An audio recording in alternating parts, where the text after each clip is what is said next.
Good evening, good evening, good evening, good evening. This is your wizard in a blizzard, your electric scimitar, your Clyde Radcliffe impersonator, mystical machine gun. Welcoming you to a new anniversary April redemption.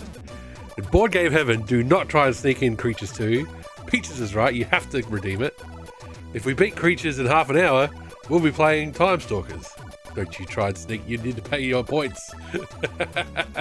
Welcome everybody, welcome to Clyde Radcliffe Exterminates all the unfriendly, repulsive, earth-ridden slime, aka Creatures by Thalamus. Now let's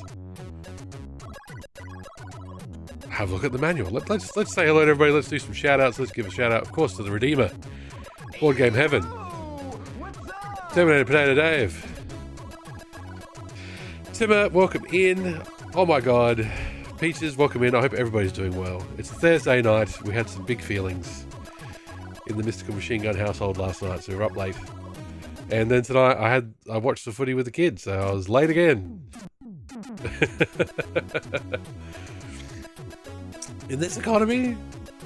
Now, this is the Amiga credits manual. Full disclosure. So it starts out in German, so we can do the German one if you like, or we can do Italian. Clyde Radcliffe sterna tutti gli ostili e ripugnante essere malefici che hanno invaso la terra in stazione di caricamento. Yeah? No? There's been an update yesterday at Arsenal beating Real Madrid. My sister-in-law is a gunner. I'll have to have a chat. She'll be happy. Alright, let's go to English. Let's go to English, shall we? This is Creatures soundtrack playing right now, courtesy of Lemon 64. Thank you, Lemon 64. But yes, let's get into this game. I'm bilingual when I read it off the page. Clyde Radcliffe exterminates all the unfriendly, repulsive, earth-ridden slime. Learning instructions. No, let's skip the learning instructions. The plot. Out in the nether regions of deepest space, in the far bottom right of the Milky Way, lies a small, insignificant little planet named Blot. Although a pretty place, it's deserted after its inhabitants were forced to flee from an awful fate, being called by such an unhip name as Blotians. As soon as they were able, they built a crude but sufficient colony ship and spluttered off into space in search of a trendier planet. Until such a place was found, they renamed themselves the Fuzzy Wuzzies in search of real hipness. They were the original Astro Hippies from hell. Unfortunately, a collision with an asteroid led to a crash landing on Earth.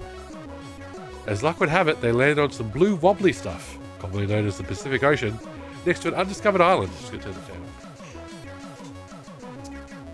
After the Fuzzy Wuzzies swam ashore, they promptly began building a village and named the island the hippest place in the known universe. Well, that's my backyard.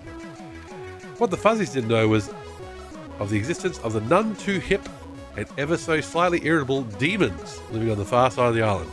These demons were more than a little peeved by all the noise made by the cheerful Fuzzies, not to mention mildly horrified by the new island name.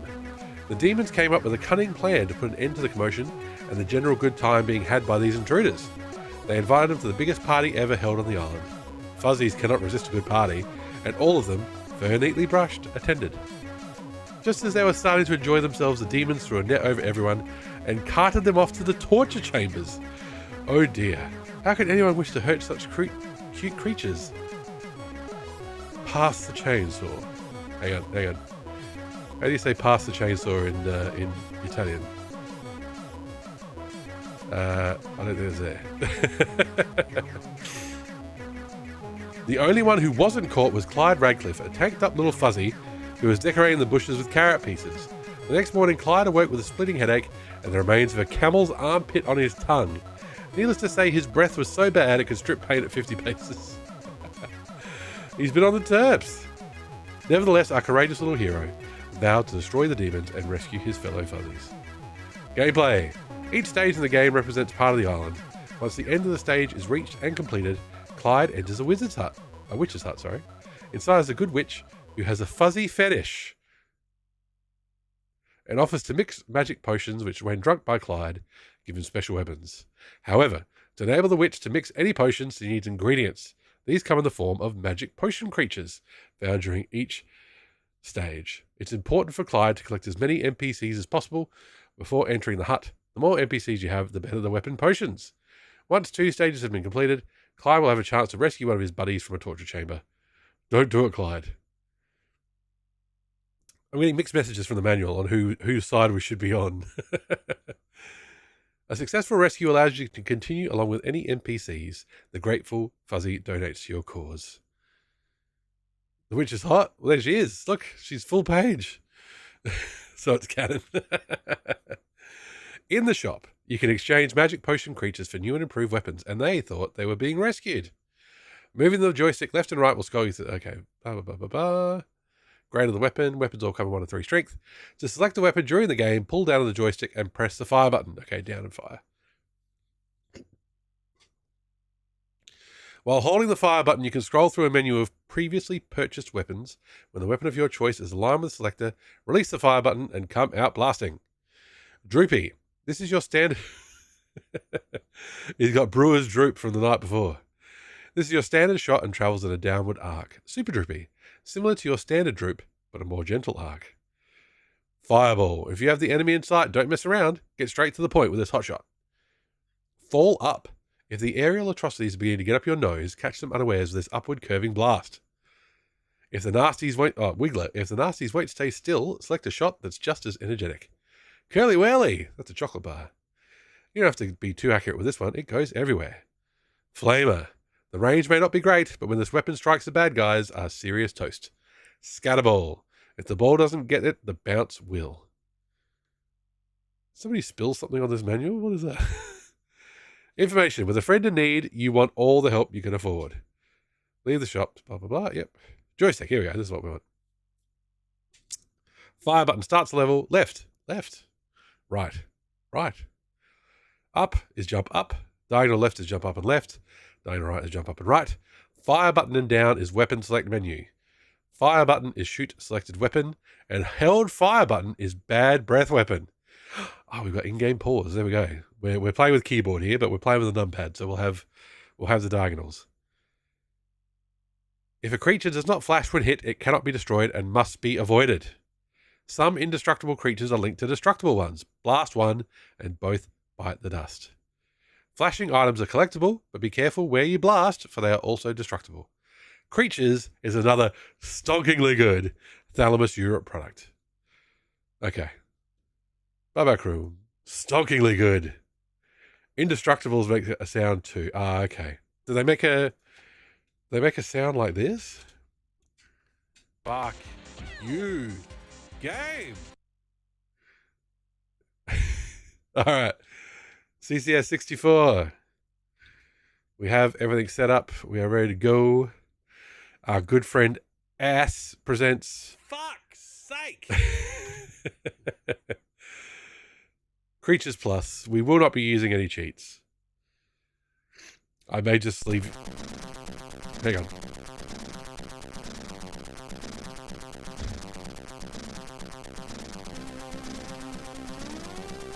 I was reading the CRPG Addict the other day, and he was talking about some game, and he mentioned he doesn't like Cracktros. Who doesn't like Cracktros? Cracktros is the best!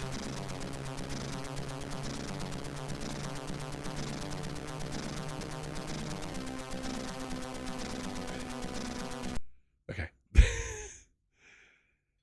There's an option here to skip the Thalamus intro. I'm going to turn that off because I just need to go blow my nose. Built-in cheats? No. Unlimited lives? No. Unlimited time? The whole floppy project is a Cracktro Pro. Exactly. Invisibility? No. Start with the weapons? No. Unlimited magic items? No. Unlimited oxygen? No. Curse the key for level skip? No. B key fills broom gauge. I didn't mention the broom in the manual. We'll find out. See the end sequence? No. Reset high scores? No. Start game.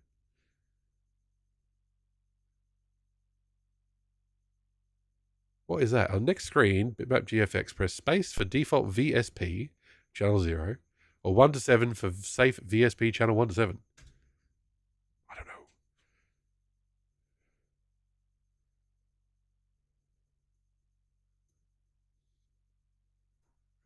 I'll let you look at the load screen, the title screen just for a moment. I was going to blow my nose.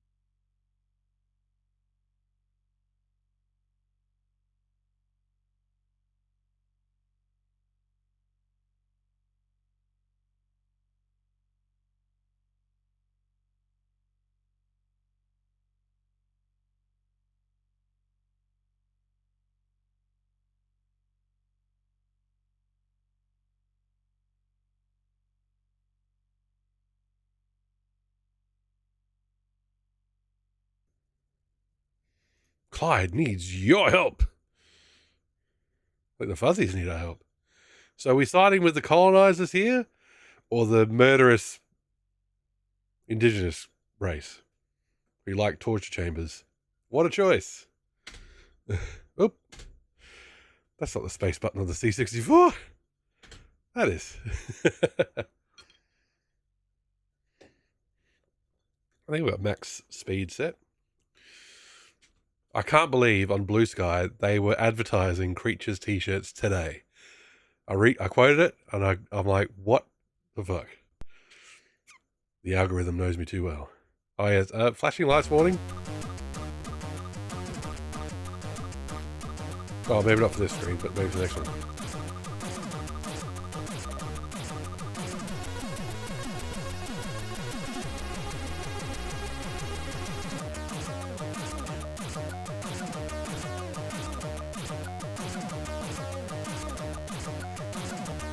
Sid Chip, fuck yeah.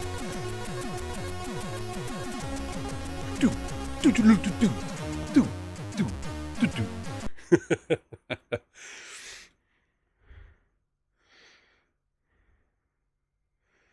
Love it. Just redeem Commodore 64 games every day, people. Morning, Spook. How you doing? Welcome in. We're loading level 1 of Creatures on the Commodore 64. We'll see how I go. Secret Symphony Night stream. Oh, there you go.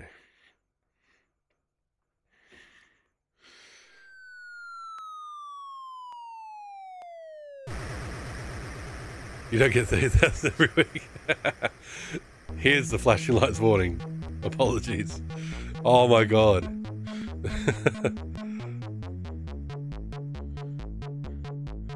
Let's have the production credits just be completely unreadable. Oh, who's today's top heroes misspelt? Apex, Jazz, Stud, Andy, Dave, ATFR, MTB, and Zap. I used to collect. My brother used to buy Zap 64 many moons ago. This is a late Commodore 64 release, I'm pretty sure.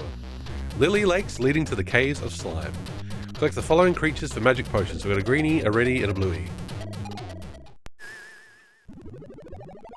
So if we hold our down fire. Oh, there we go.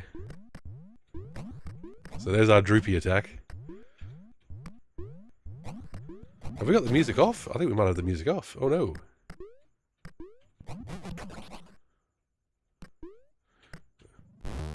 Oh, there we go.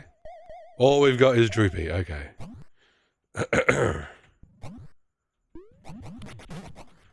Hello, who are you? Ah, I can't get back.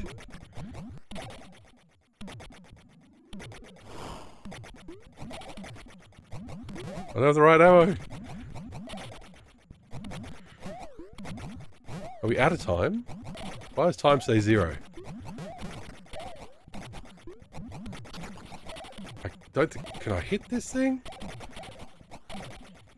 Does it have to be perfect timing or what? Oh, there we go.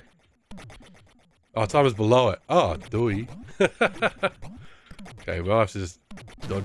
Ah! Dodge him, dodge him!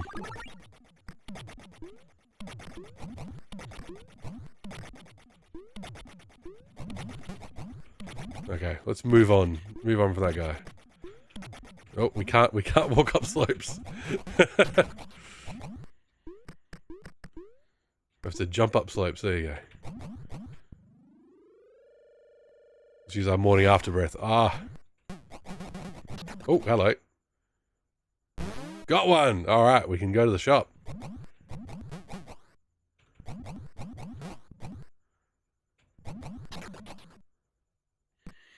Oh, shit. Oh, oh, oh, oh, oh! Ouch! Oh, we got 4 lives. How do we... oh, there we go. Let's have music on. There we go. Now we got tunes! Oh, fucking hell. Very fussy jumping. Looks like we've kept our dude. Ah, okay. Ah! I wanted to try and hit him from up there.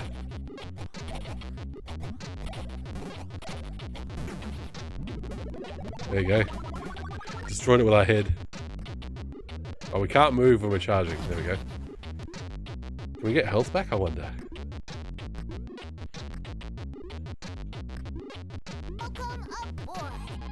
Dedicated Lurking 9 to 5. Thank you for the follow.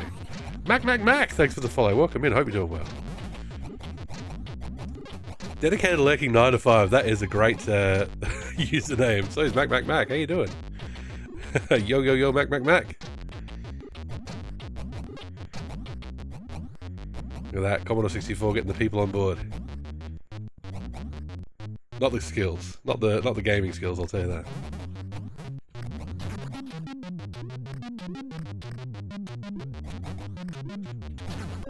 Ah. Board Game Heaven's prediction was we could finish this in half an hour. I don't see that happening.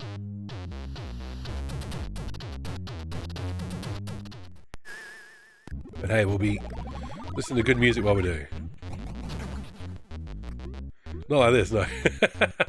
I've never played it before. The late era Commodore 64 games like this and Mayhem and Monsterland, I never played. Foolery, how we doing? Welcome in. We've got an orc in chat, people. God damn it, I gotta stop running into that thing.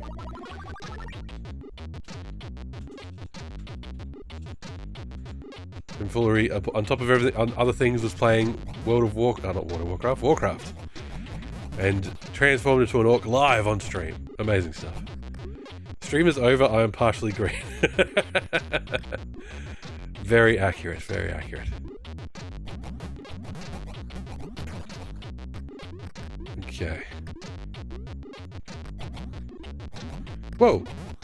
Whoa, what the fuck? That raid kicked in after people were already here. Ah! Whoa! Oh, you can't pause in the Commodore 64 one. Oh my lord, thank you for the raid. 184 people, oh my god! M-raid! Oh, ask, what is this? James Necco, what is this? Okay, that was weird. Flygon, welcome in! Hello, we were just at MZZ's. Oh, hang on. MZZ, who's that? Never heard of her. Watching her content. Suddenly, we, a collective group of viewers, were directed to a new channel. This is a common process on Twitch. Okay, I think I get the idea. James Necco, thank you for the follow. Game Dev Jeff, welcome in. Alright, thank you so much for the raid. I'm Mystical Machine Gun, welcome in. I don't usually stream on a Thursday. I'm usually a Wednesday and Friday type person. Queerman, how you doing? I'm a retro variety streamer. We do series playthroughs. You're confused? Thank you for the shout out. Flygon, I've watched your channel before. I've rated you before. I'll give you a shout out. Jeez. I've done the M Foolery shout out as well. Don't worry. We'll do the full on shout out for Emmy for raiding in. But yeah, I usually do series playthroughs. The current series we're playing through are Metal Gear and Sonic the Hedgehog, but April is my affiliate anniversary, so in April I just play redemptions. Channel viewers could spend 30,000 points to redeem a retro game of the categories. Sonneville, you weren't following? Oh my gosh, I'm hurt. Metal Gear, yes, James Echo, we're up to Metal Gear Survive. We're up to the very last Metal Gear game. This is the game with cutesy ultra-violence. We have not reached the ultra-violence yet. The ultra-violence is being done to us. Yeah, Sonneville's well worth the follow, even if he doesn't follow you back.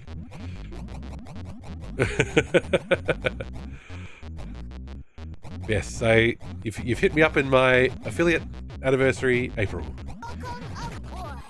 Also, alliteration.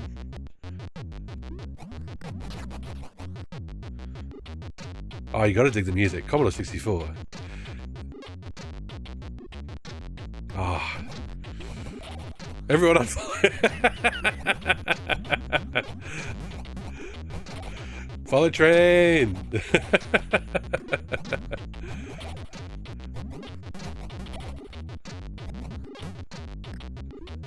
It's like a hype train, but cheaper. All right, come on. Choo-choo! Well, it's kind of like a hype train because you will get emotes for following. So there you go. You get follower emotes. And I'd say they're better than hype train emotes, but the hype train emotes have been pretty quality lately.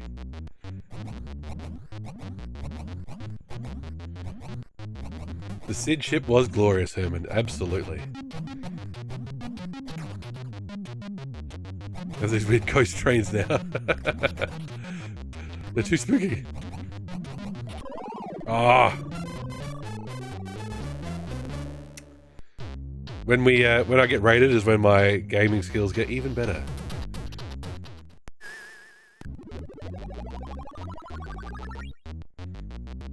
Best type of transport. All right. What options would you? What are the options?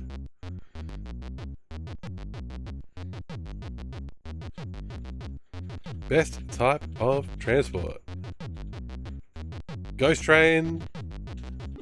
Hype train. Follow train.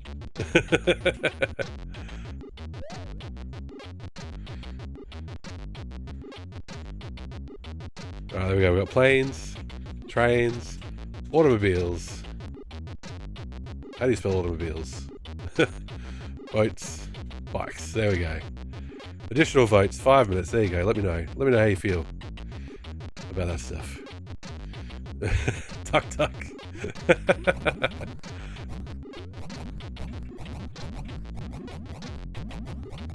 Never been on a tuk tuk.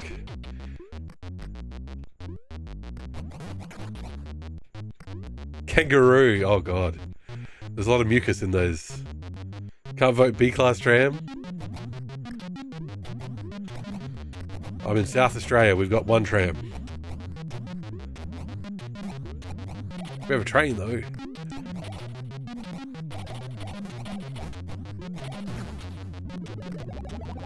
I'm going to continue headbutting that flying hot air balloon just for the points. Seaplane. Oh, that'd be rad. Jesus could walk on water. Well, this plane can fly. You look like a jolly fellow to have a beer with, and I mean it as a compliment. Greetings from Finland. Oh, thank you, Mondo Gecko. Thank you for very kind.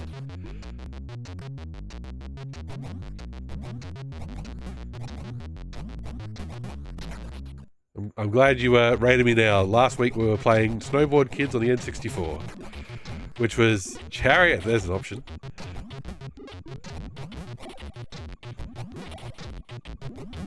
Why do Twitch polls not have a moderated other option? Ah, fuck's sake. There's a brick wall. I thought you had 3 models on the Glail line. Granted, the H class are now purely heritage sets. I wouldn't know. You've got me beat on the tram knowledge. Yeah. I beat Snowboard Kids back in the day on the N64, but obviously that was with a lot more time and youth and patience. The rubber banding and cheating was just too much. Yeah, I like trains. Takes you everywhere it's cheap, you'll just be late.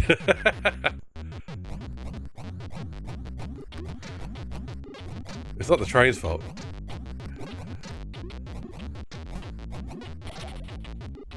Never lose someone with good public transport. It's because you're in America, Peaches. I'm sorry. You chose to be born in the country of the car.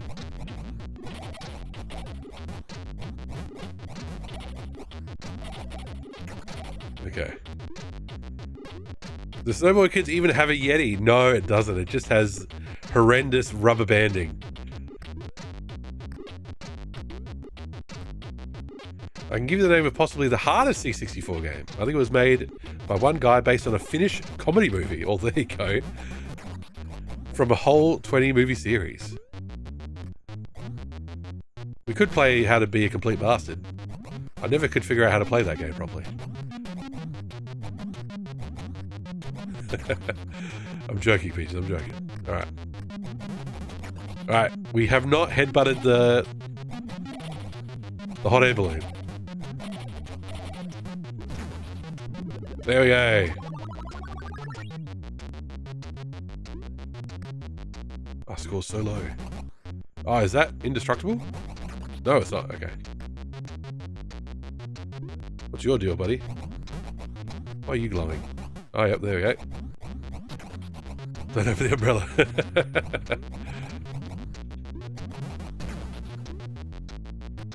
Come on, Clyde. Oof. We need to get these glowing pickups for to get power-ups at the end of the stage.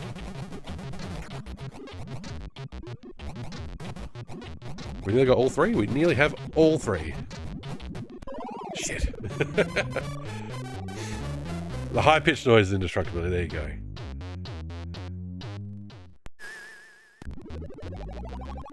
The game is...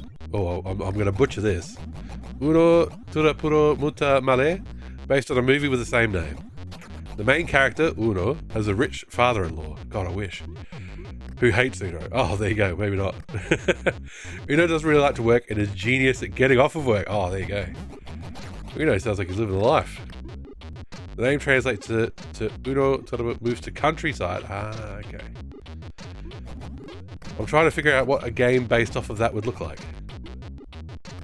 Come on. Ah, ha, ha. I have spawned you in. Now you die. I don't have a car nor a driver's license. Never needed one here. You'd be stuck in the US. There's the Greyhound. There are buses. It all depends on what part of America you live in. It sounds like public transport is absolutely necessary in a place like New York, for example. It sounds like owning a car would be just kind of a waste of time. There it is. The best type of transport is trains, as voted by you. You're glad you can be car free? That's the way, Flygon. I'm lucky enough that I live close to work. But since the kids' school is also near work and my wife works far away, I need the car in case I need to pick the kids up. Because I've not been able to convince them to walk to school yet. Oh, you're feeling sick? You want Dad to pick you up? Come on, let's walk home. Yeah, very specific American cities, and that's the way. Like with the different cities in different countries. All depends on their infrastructure and their local government and all that fun stuff. All those thrilling topics I know we all love to talk about.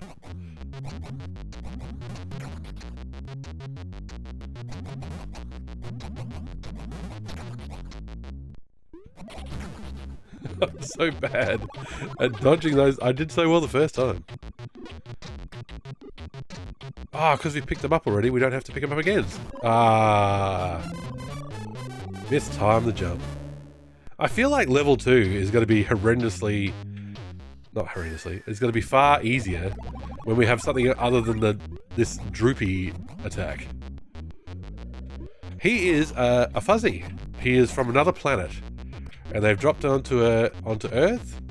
He's a Blotian. That's it. They renamed themselves the Fuzzy Wuzzies. And they have landed on Earth, and they were like, oh, let's have a big party. But the animals that live on this island went, no. We're no fun. So they've kidnapped all the Fuzzy Wuzzies except our friend Clyde Radcliffe here. And he's hung over, which is why he has fire breath. Well, at least I have a full day of this to look forward to. Points well spent.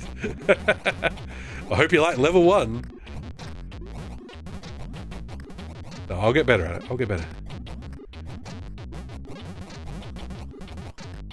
Other firing options will be good. We've read the manual. I was hungover once or twice. I've been hungover more often than that.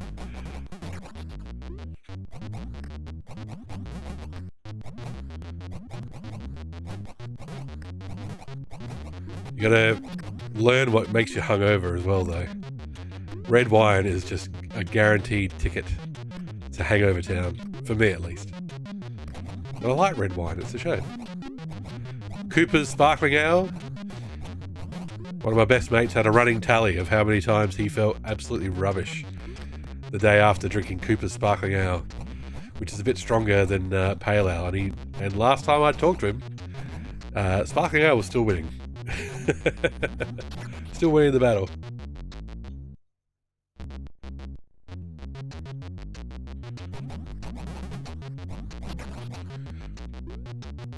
Oh, shit. I've got to approach that with a bit more caution. Never drank or smoked Flygon? That's a good idea. You'll live a lot longer than we will. I've never smoked. Ah.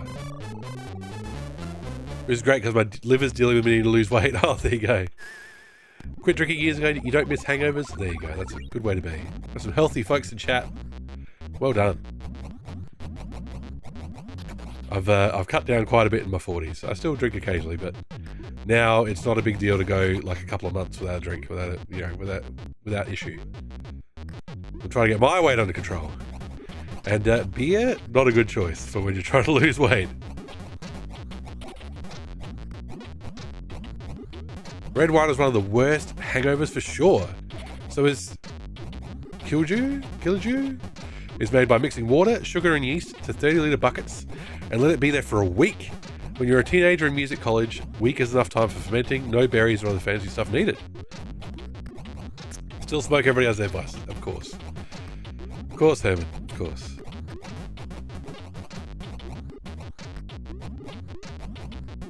Water, sugar and yeast. That sounds like it would just kind of make like almost a sugary beer then, I guess you could call it.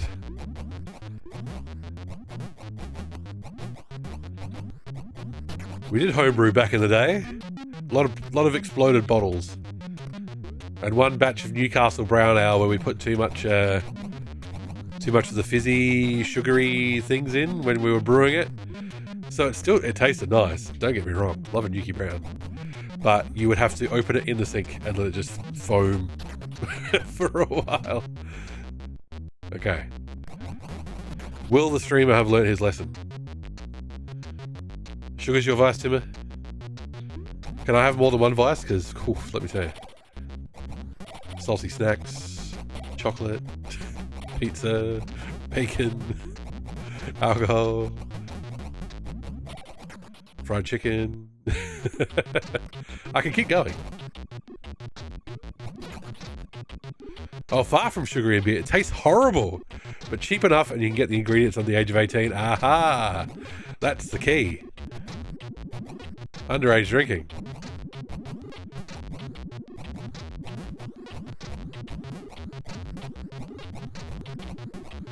Spicy Korean fried chicken. Oh, yes. Exactly. Exactly, Jeff. Exactly.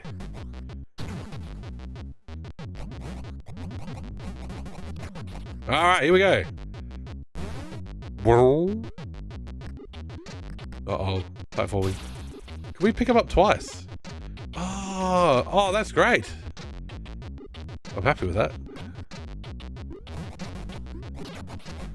What happens if we pick him up again? Ah, okay. Oh my god, what is that worm? Oh, but we can't go back. We can't go back. Hey, we only live once, might as well enjoy it. That's it. Made it this far. I've made it 42 years on the earth. That fan is awesome. It's easier than that kind of platform would be in a Sonic game. There we go. Now, we have to not scroll the screen too far.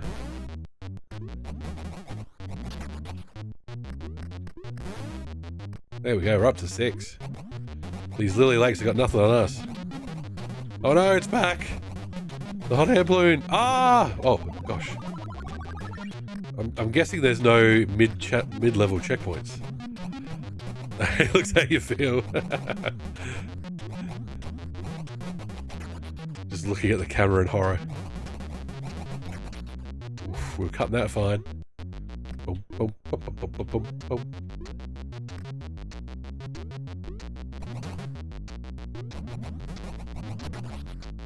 Come on, let's get to the end of the level. Look at him go.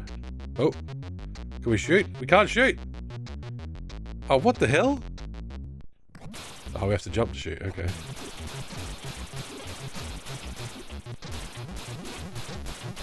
Move back.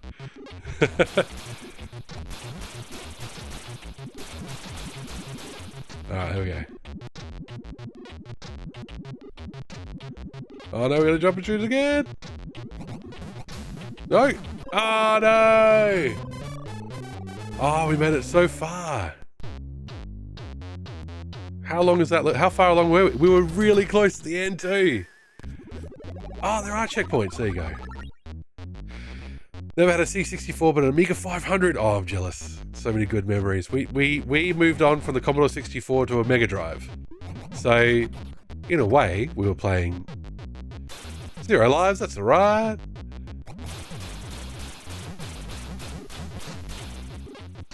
Go away. Go away, bird. Well, it wasn't really my choice, Raymond. It was what Mum and Dad would pay for. And some little mystical machine gun was like, Sonic, I want Sonic.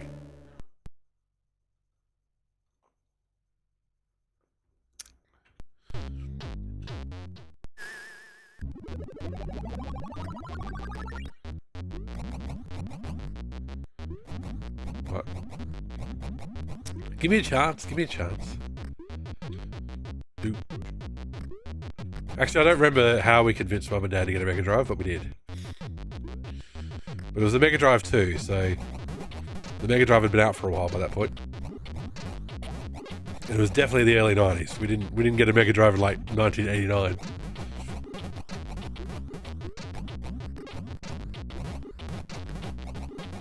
Our neighbours had a Mega Drive, and that might have been all we needed.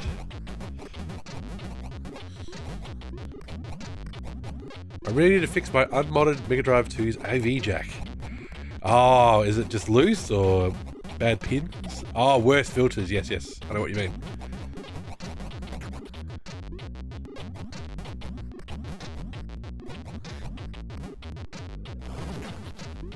Need it for the games that do rely on them. How's your soldering skills? I remember begging my mum for a SNES. Somehow it worked. Just do the old puppy eyes on him. Mom!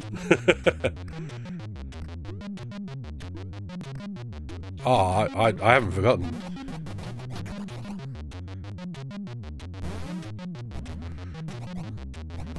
It always blew my mind that the Commodore 64 and the Mega Drive had the same pin layout for their joysticks, for their controller ports.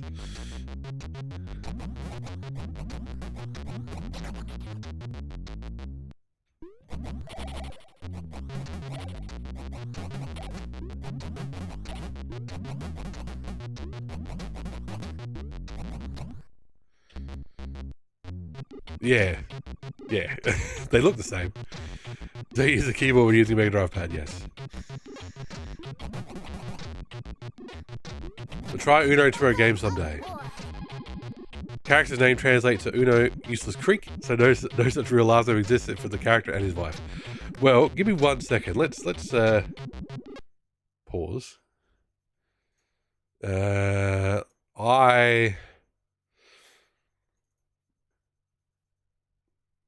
I'm not going to play it now, but I'll just see if I've got it, because I downloaded pretty much every single Commodore 64 game listed on GameBase 64.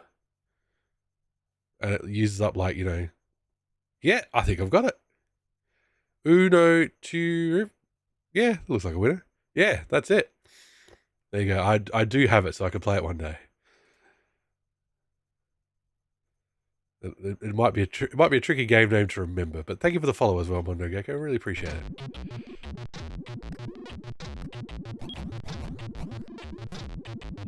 Oh no! Missed the jump and it all went wrong.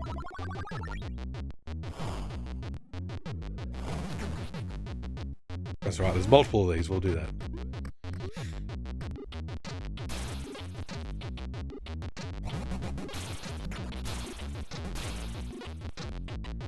I haven't destroyed one of the power-ups yet, so I'm proud of myself for that, at least. Oh, commercials came at a bad moment. I don't have ads. Huh.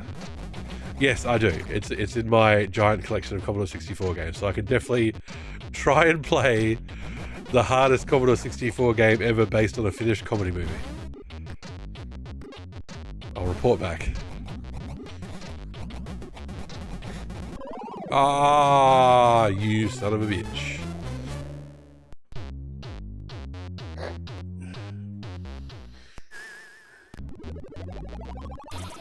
Zell, welcome in. Hope you're doing well. Today I Realised I can redeem Takeshi's Challenge as your next game redeem. There you go. That's Commodore 64 games all over, Mondo Gecko. They're simple but hard as fuck.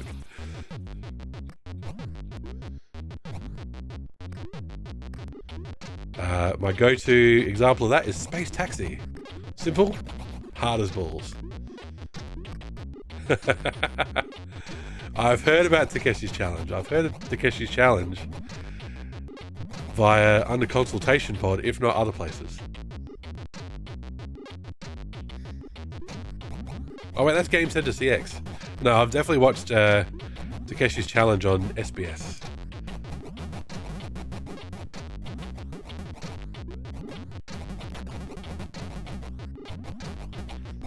I just love how we can, you can play these obscure games based on Japanese shows that never came to Australia or the West, or however you want to say it. And people gleefully go, we're all weebs.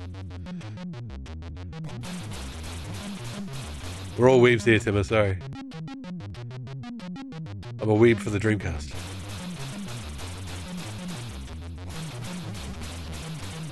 What a symphony of sounds.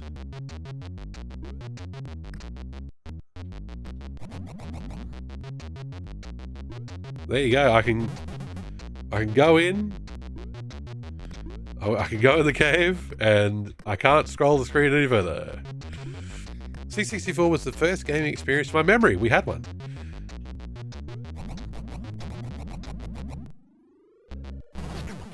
Aha! Nice. I didn't know how to read or write. Not sure if I even knew a single letter. I knew how to start games on C64. That's it. We had. You've watched Bubblegum Crisis. Well done, Timmy. My claim to fame in primary school computing class, because we had Commodore 64s, was because I had a Commodore 64 at home.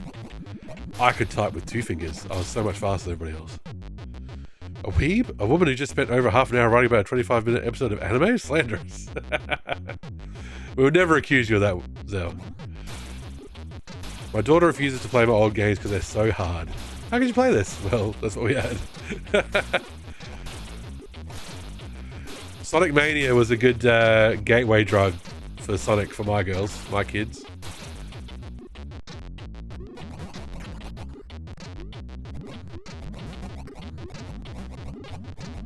It was like, oh, you enjoyed Sonic Mania? Well, here's Sonic the Hedgehog 2. It looks very similar.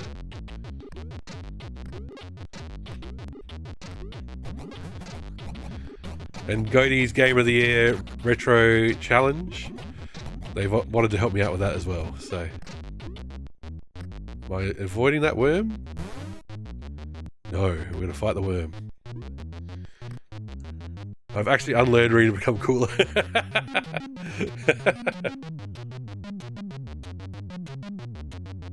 Right, sorry, I just got to time this right. Just saw some documentary about old school Amiga days. An Amiga C64 enthusiast. It was pretty interesting to watch. Don't remember the name though, but I can find out. Select skill dismiss. Yeah, it's going to free up the skill points. How do we get across this water? Ah, okay. Just watched the first episode of Aria the Animation. It was very healing, so I felt like writing it. That's Dell, that's great. If you've got the urge to write, embrace it.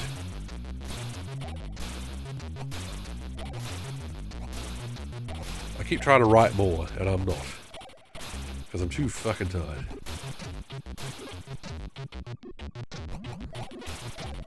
Is he indestructible? Why is he indestructible? Of all things. Or is it the torches? Might be the torches.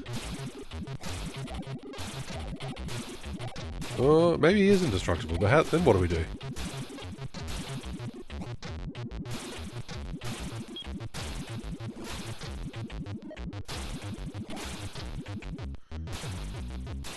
It is indestructible, okay. That'll do. On the YouTubes.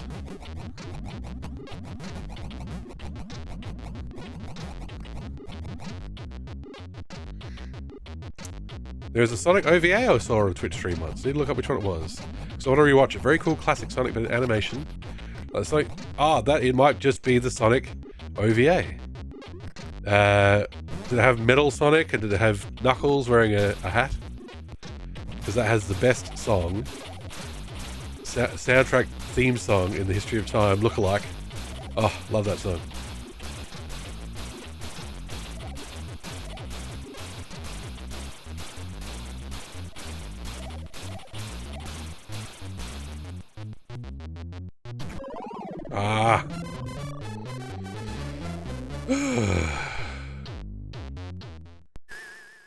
This level just keeps going.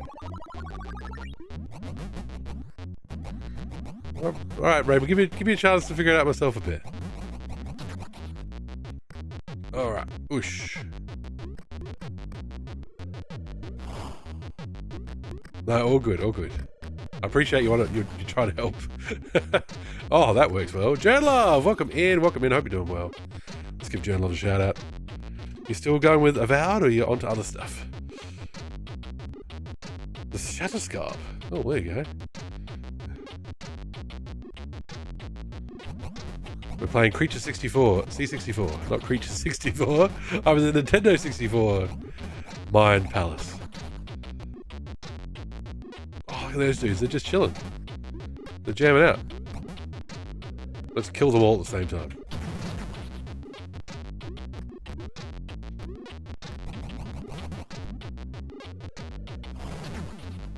The flame breath is so much more powerful.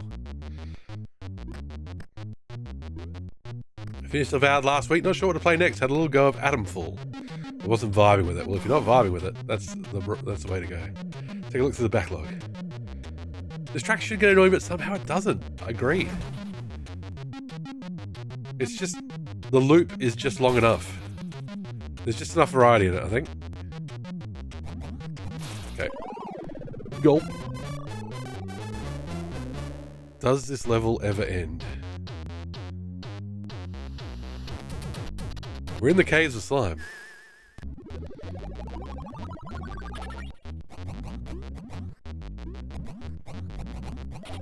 Looking on the Lemon 64 site, the tracks are like 4 minutes long, so they do take a while to loop. That's the main thing. If they loop too often, then it gets too repetitive. Oh, the pause music of Battletoads.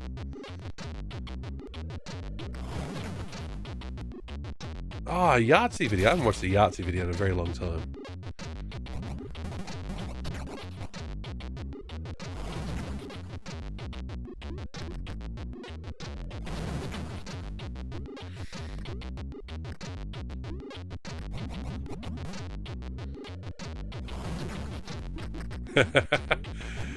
Zell, are you like me who's played Skyfall but never finished it? Because that's me. It kind of just throws you in and I guess takes a little while to get into. I'll go back to Atomfall soon. Just need a break from any first-person RPG-esque stuff. Yeah, a bit of variety. Need a bit of variety in life.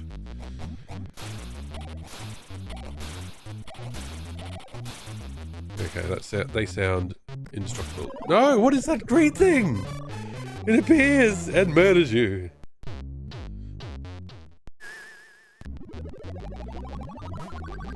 Magic Pouch, welcome in. I hope you're doing well. Good afternoon. It is thoroughly evening here, but I hope you're doing well.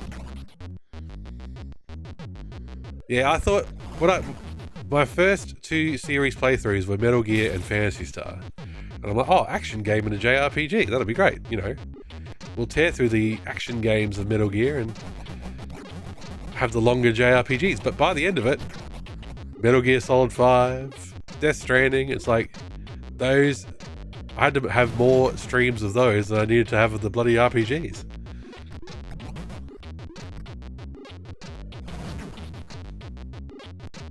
Metal Gear Solid 5 was double-figure episodes, so double-figure streams to beat that. Okay, that green thing, indestructible. It's just so much shit flying around.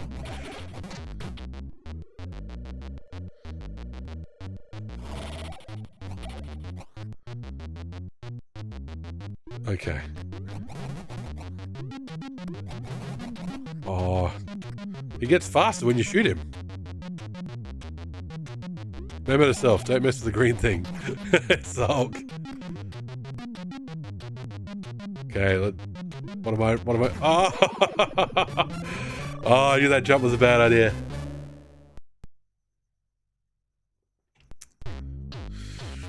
They do look silly, but they're deadly.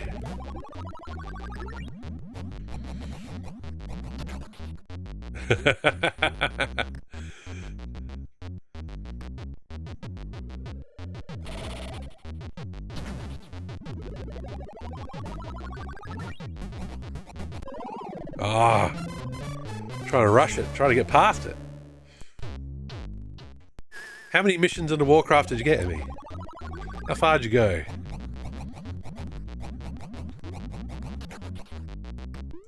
I think you get codes after being a level, so you might as well save state as soon as you get a code. Act 2? Oh, there you go, that's not too bad. Especially since you were struggling to figure out gold at the start.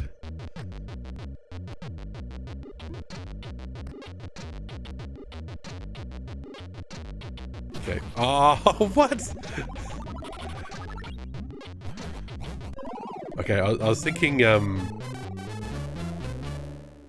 it too early to reset? After losing 2 lives early. I've been wanting to play some C64 stuff. Which emulator do you use? Now, my emulator is controversial.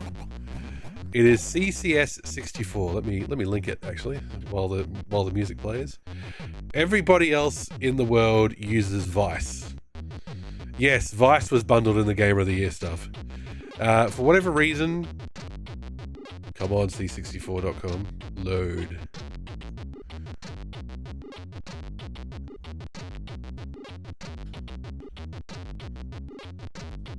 Not my Vice, exactly. But this is what I'm used to, and you access all the... Vice is apparently more accurate. But I'm just so... I've been using CCS64 for 15 plus years, and I'm just very used to it.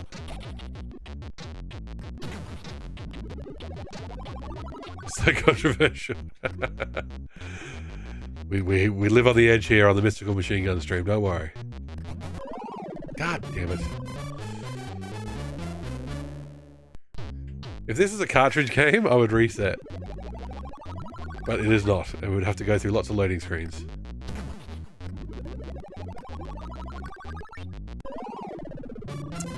And I don't know what makes it a more accurate emulator. I honestly don't know. Maybe if you have a CRT it looks better, but...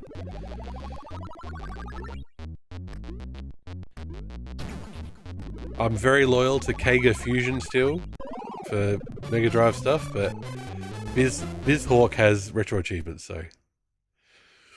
If you save states, have to report this stream to the Central Retro Gaming Authority Party headquarters. What if I screenshot the codes?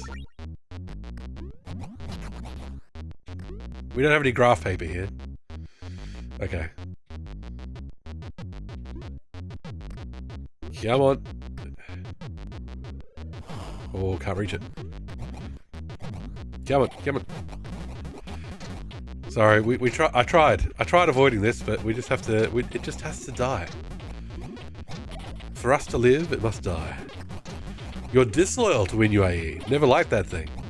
I purchased Amiga Forever, but that's just WinUAE under the covers.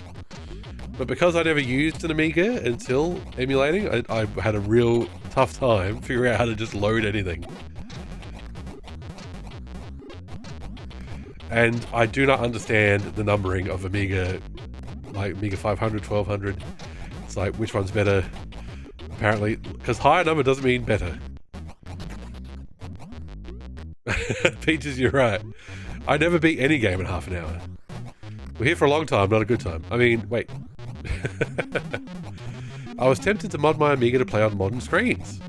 Already added a USB drive since my diskette started rotting or failing in general, but modern screens also take some of the charm away. I never used a real Amiga, Timmer. I've used an Amiga Mini now, and I've used emulators, so... It is just the whole... School didn't have an Amiga, none of my friends had Amigas, so just never had the chance.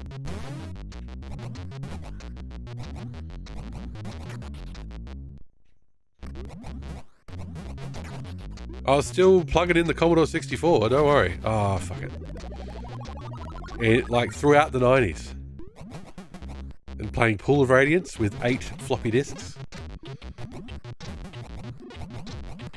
Let's take the top route this time. Oh wait, hang on. Let's get that pickup first. Oh, Herman, you did better than me. Much, much smarter than me. My shame.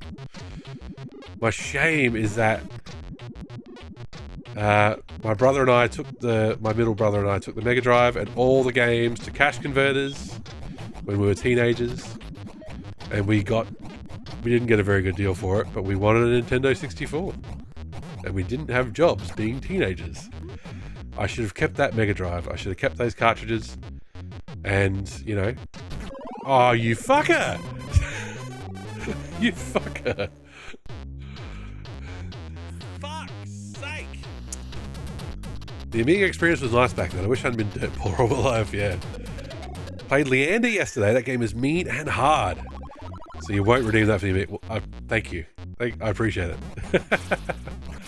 I used Amiga emulators growing up in a Windows world. Getting into old home PCs physically felt like arcane knowledge passed down by some kind of mountain sage. Hey, the fact that we had a 486 at home in the 90s and I could play Doom and stuff, like half the people I knew at school would be like, what? What's a PC?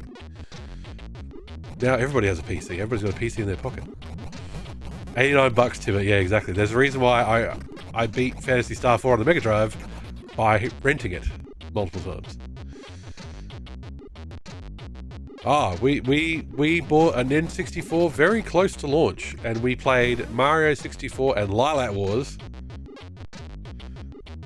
Star Fox 64 to death. And honestly, both of them still hold up. I still like both games. I've probably played Mario 64 a lot more over my time, but Lilac Wars, really good. It had the Rumble Pack. It had 4 players. €200, good lord. I'm guessing that's a lot. I like it when Hysteric moves in here and just says, oh yeah, this costs this many yen. I'm like, that sounds like a lot. Is it a lot? Ooh, Fire Emblem Sacred Stones. There you go.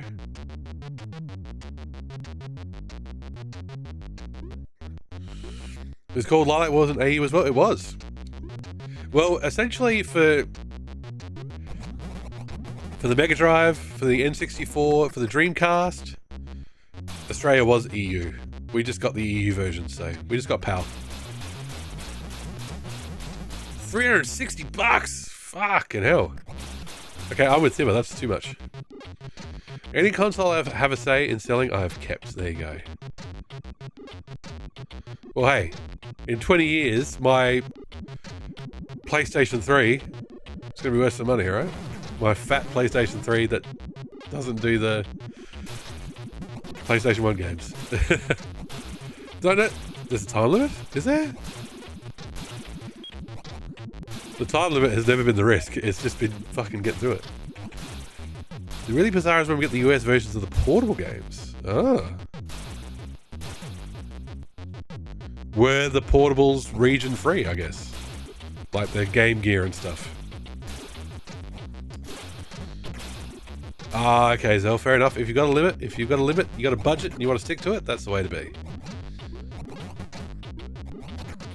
Okay. We really just can't get in there, can we? The time limit is for the whole game. Oh, right, Jesus. Raymond, you're stressing me out. I've got enough grey hairs. They were until the DSi 3DS era. Ah, yes. I've got my DSi. I've got my, region-free DS still. So did you get the censored Probotector version? Yes, we did. We got Probotector for sure. Oh, yeah, this one's invulnerable. Ah, need to go a bit closer.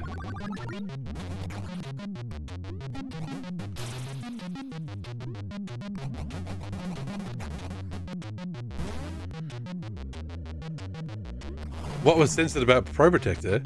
It wasn't Contra. Contra had men Manly men with big guns. And Probotector was robots, yeah.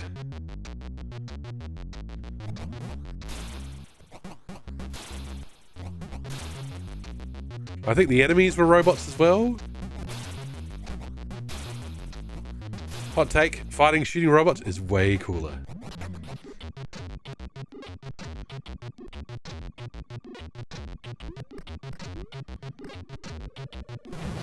Well, the goal of it was censorship, though. Like, you have to look at the intent, which was to protect us poor little European children.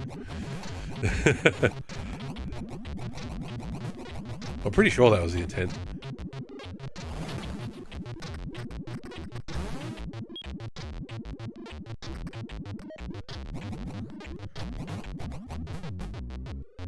Teenage Mutant Hero Turtles. Oh my god. Teenage Mutant Hero Turtles. Teenage Mutant Hero Turtles. Teenage Mutant Hero Turtles. Don't say ninjas in the UK.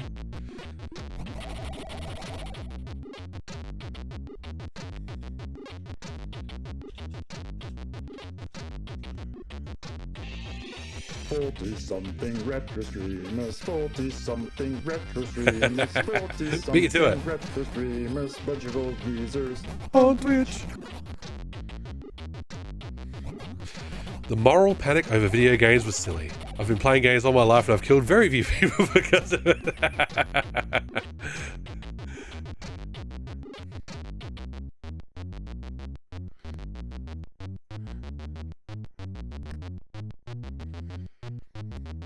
Spook Plays Games wasn't the original username.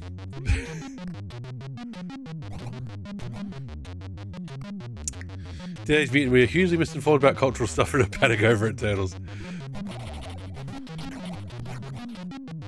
I was reading a forum thread about it very recently, about Teenage Mutant Hero Turtles. And was it like just kind of like one MP in the UK was the one was really crazy about ninja stuff, but that was enough? Like the party went with him? Oh, it was smiling, and then it shot us. Look at that, 2 lives to go though. We're pretty far in. God, those projectiles are coming out very often.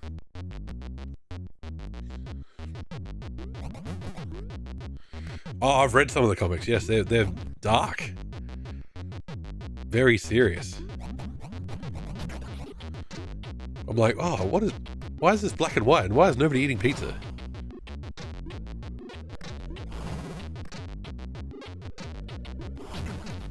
There we go.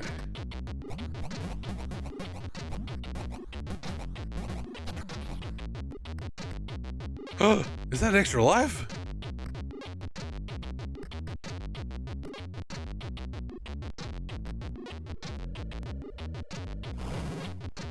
What?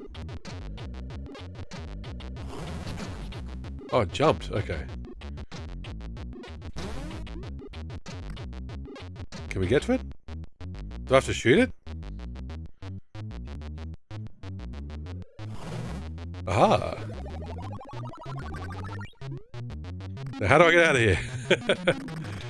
Shit. Get me out! Oh, okay. There we go.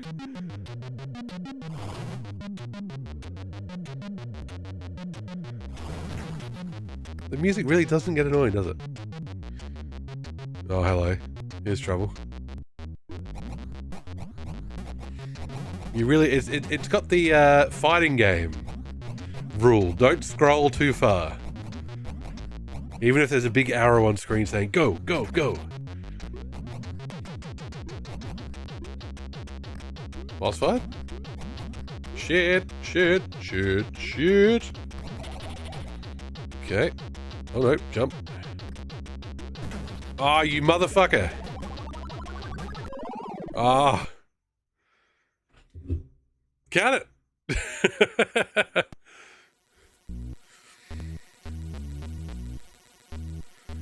You better be more careful. It might get slightly rough out there.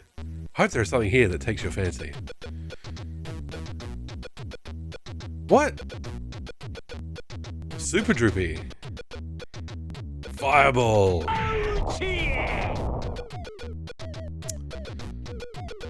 Wiggler. Curly Whirly. Flamer. Scatterball. Alright, let's get Flamer. Hang on. What do we press to buy something?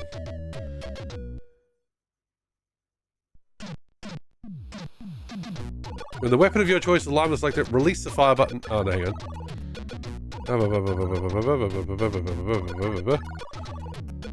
Okay, it's not telling me exactly what to do.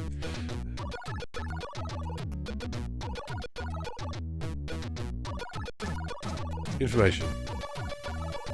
Exit.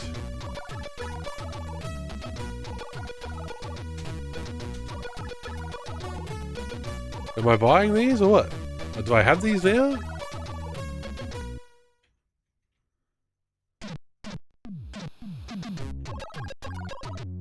I have Droopy 2.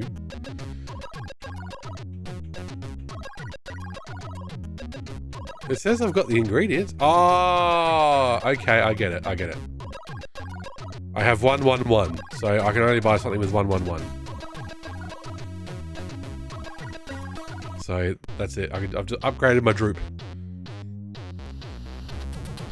Creepy caves followed by watery falls. I thought I picked up way more than that, but hey. Oh, look at that. Oh, look at that. I did get the Curly Whirly. Shouts out anybody who loves any Aussies in chat. Loves the Curly Whirly. I love a Curly Whirly. Look at that. Just being able to shoot horizontally makes a big difference. Okay. Let's be cautious. Oh shit. They hungry.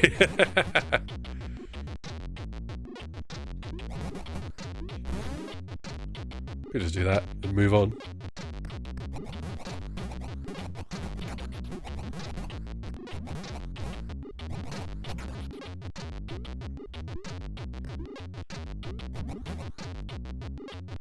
Wait for it, wait for it. Oh no, mistimed. All me, that was all on me.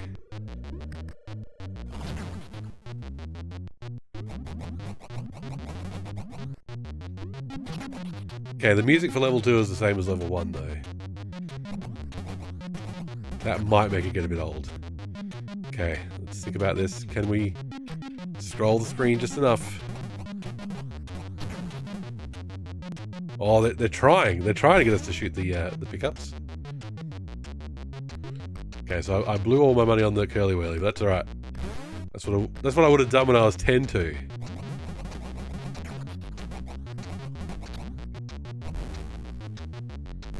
Our score is 666. Ah, okay, our Droopy is green now.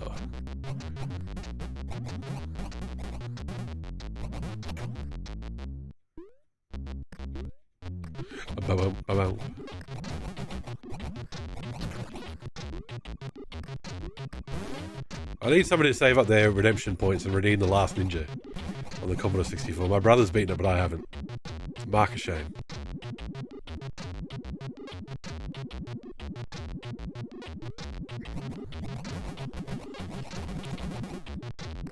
On the plus side, if I need to run to the lure or anything, we can just listen to this game music. Oh, I know Last Ninja is hard as nails, but I want to play it still. Ah, he just bumped me. Just bumped me off.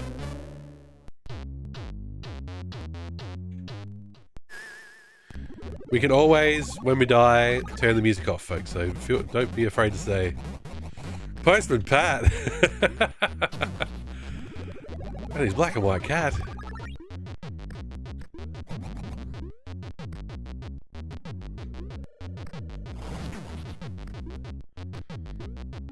Recommend Donald Duck's Playhouse. That's my... I played a shitload of that.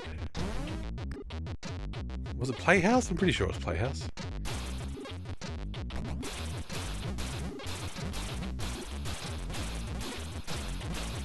Okay, I think the bird is indestructible. I think...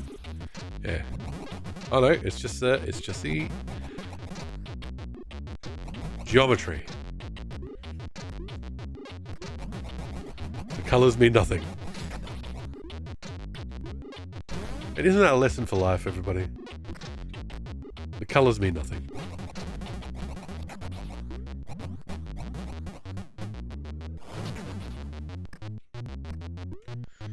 It's what's inside that counts.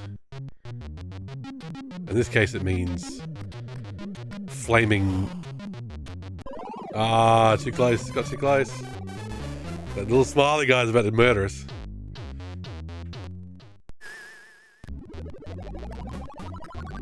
Oh, sweet. I don't have to pick up anymore. It's a bit of kindness they give us. A lot of games of this era would make you pick up all the pickups again. You die, bad luck. Everything you picked up didn't count.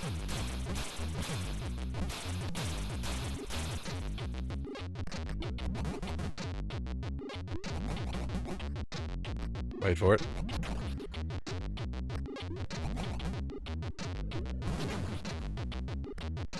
Let's just sneak down here. There we go.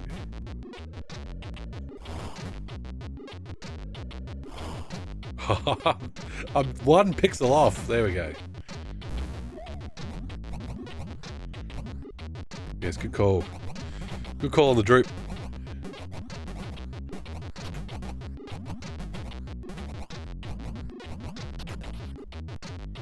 Okay, what's going to be the...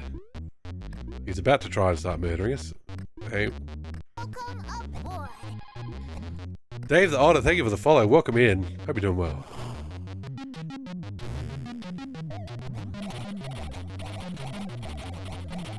Okay, he's just indestructible. Let's go up then. Oh god. Platforming.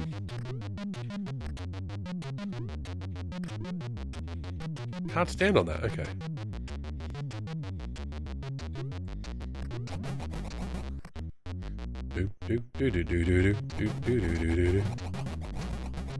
Shit.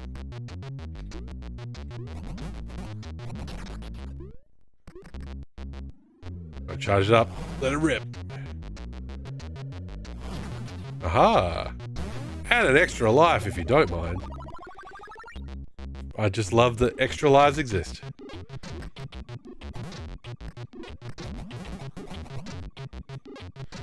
Again, in these days of 1991 on the Commodore 64, no guarantee that there would actually be extra lives.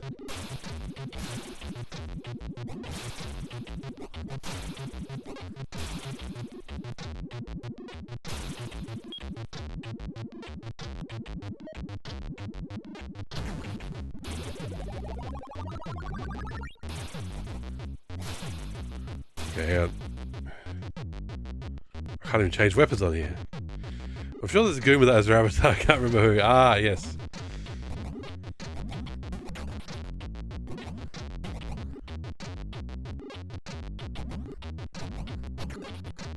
Let's go. There we go.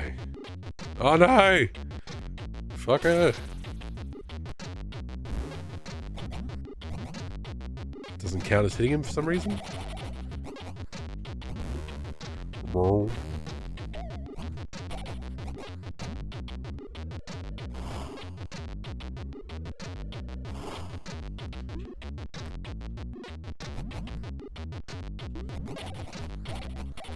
He's invulnerable. Oh, that's bullshit. We shot him so many times.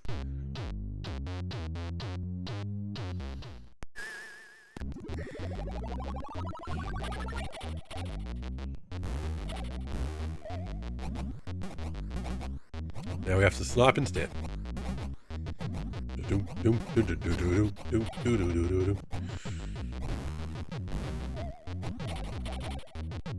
Okay. Huh.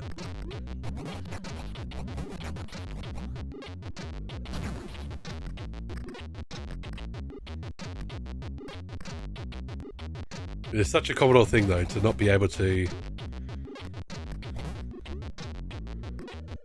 walk up slopes. It's just like, nope, you gotta jump still. We don't have the power.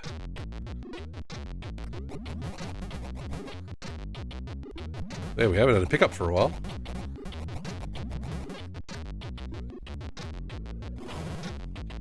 Jeez. the most powerful bird we've ever seen.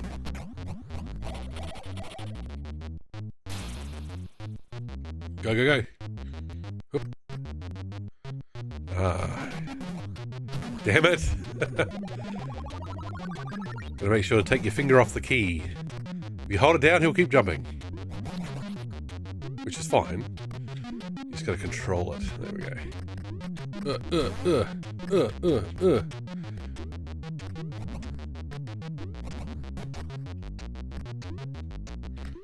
Soundtrack kind of sucks though. It is a bit repetitive. And that there's a reason why they let you turn it off. I wonder if the different, you know how we're in level 1, 2. I'm wondering if 2, 1 and others will have a different soundtrack. We'll see. We get the option to turn it off every time we die. So if it's really bothering people, I'm happy to turn it off and put other background music on.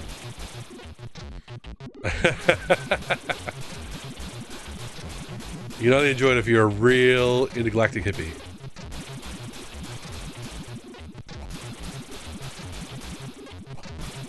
There we go.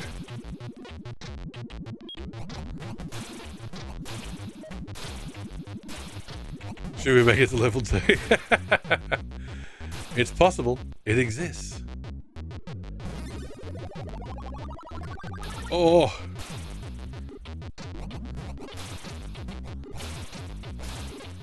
Music owns. There we go. I think you're getting outvoted, Timmer. I'm sorry.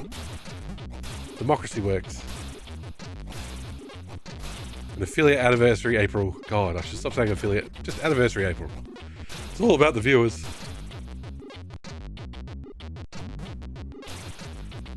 Okay, we are committed to the curly whirly because we cannot change weapons. God damn it. We can thank Spook for that one. Oh god. That's a long way back.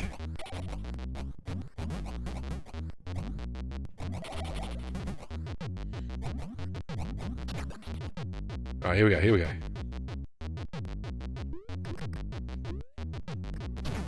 Oh, you little fucker.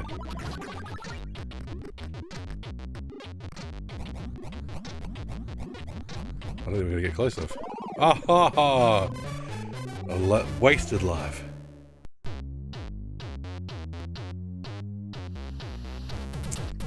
I mean, I unironically enjoy both the stage fail E-rank theme from Sonic Unleashed. Oh, the horns.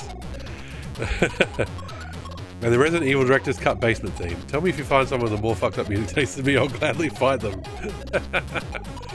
You know what I feel like doing? Making a game where you fly planes to the skyscrapers. Chief of the world to upset those pearl timber.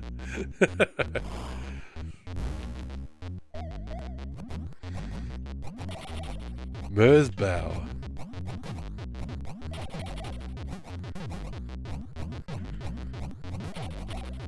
Midnight Monopoly was playing Resident Evil 1 original. I'm not sure which version she was playing though earlier today. Yes, that basement theme. Timmy, you want to get you want to get in the time machine and upset people. Because the D&D Satanic Panic is a bit old. We're talking 80s.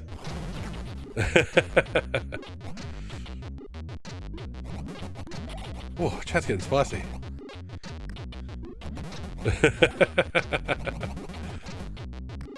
Or Timmer in particular.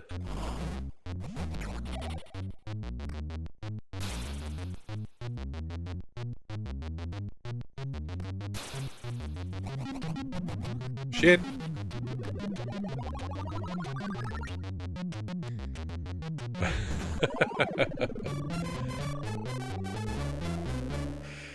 Oh, this is a tough part. They're reviving the Satanic Panic. Jesus Christ. Did it ever go away, really?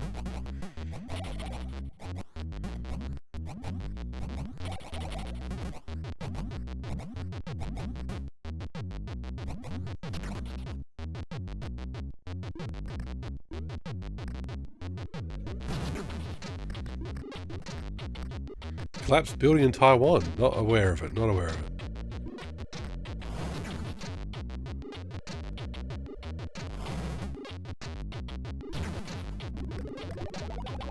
Wait, what? Tofu dreg?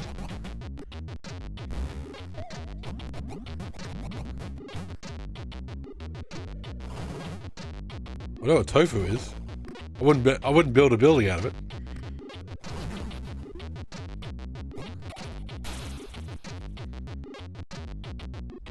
Oh, okay. Well, that'll happen. That'll happen anyway, where they want to cut corners to save money, really.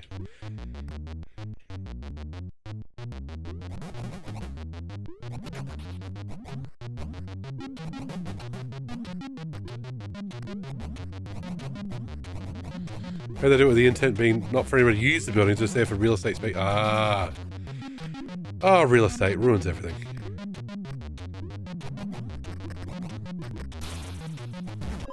Ah, sloppy.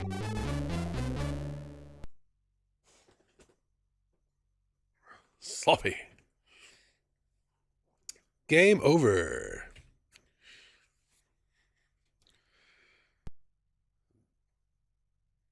Okay, back in 1 sec.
So many good dancing modes. I don't want to stop the party.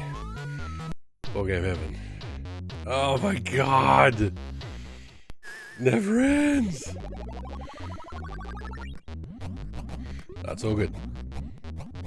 We're gonna get better, everybody. We're getting better all the time.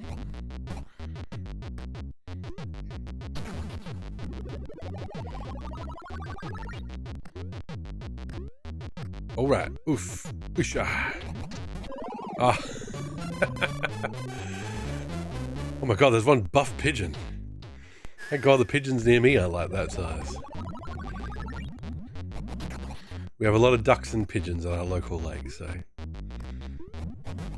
if they ever decided to rise up,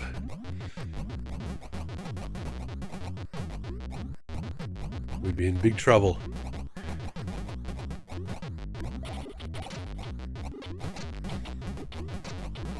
What's in? How you doing? Welcome in. Hope you're doing well. We are on Creatures on the Commodore 64 as redeemed by the buff pigeon posting board game heaven above you. And we just game over, so we're starting from the start.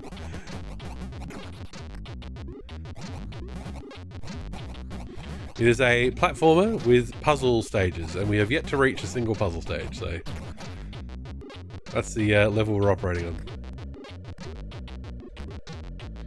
We can flash. Look at that. Flash. Guns are flying low. Sun was out and guns were out today, let me tell you. Never know why I got these. Gift sub to a channel I don't recall. Ah. Those could sometimes be the best gift sub though. You know, if you're like me, and you know, when you finish streaming for the night, you stay lurking in the channel you're in as you go to bed, or during the day you start on one channel and you end up somewhere else, and then you know a week later you get a gift sub and you're like, oh, I didn't even notice that channel because it was in Flash Gordon. Yes. Flash. Ah.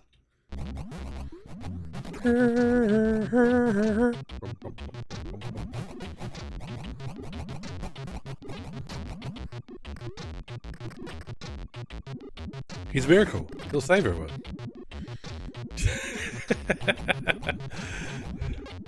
Raymond, there is a command that will tell you every sound. The sounds are all down there.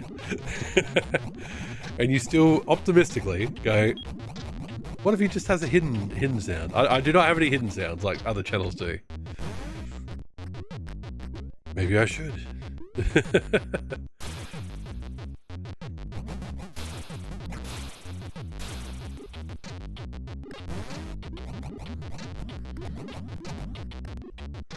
I still need, after 3 years of this, I still need to come up with more point redeems that aren't just game redeems. I need to find more stuff to make the stream more interactive, all that sort of thing. And I think about it at times, and I've got this problem, and it's a dumb problem to have, where it's like I don't want to rip anybody else off. I don't want to add a new redeem, and it's just like, oh, that's just like, you know, Retro Island Gaming's Eldorado Slam. Peaches, a good hidden sound would be me saying, I'm good at this game, I swear. So I think about it at times, but haven't come up with anything just yet.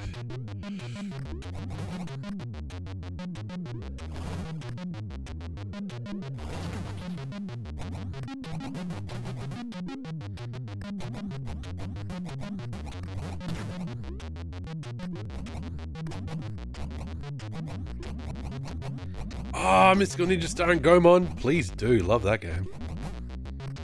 It's gotta happen. We'll have Ninja November and we'll play Gomon and we'll play Last Ninja. So you redeem Timmer, you redeem whatever game you want to redeem. That's the thing. It can be a troll game if you want. That is your choice. Ah, I went flying off the thing.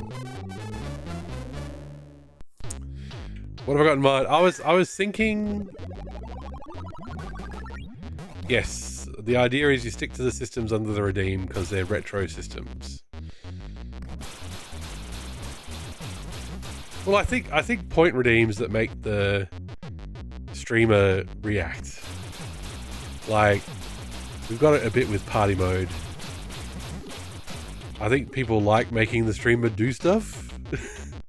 Even if that is the streamer going, oh, I'm exploding. So...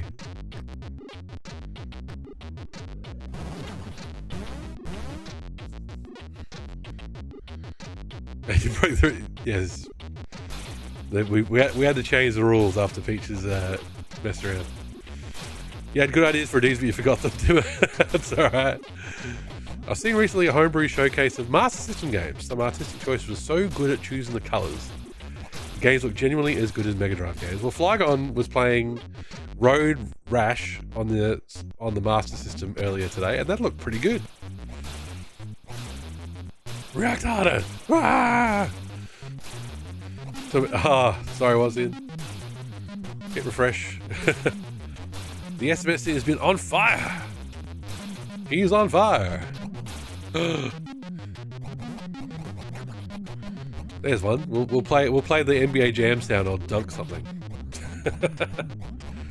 You technically break the redeem rules twice.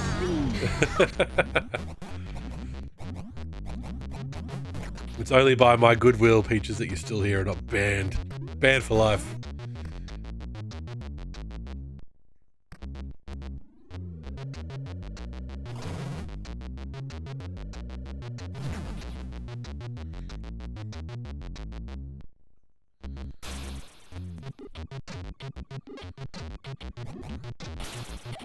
Very true. Hat in time, not retro.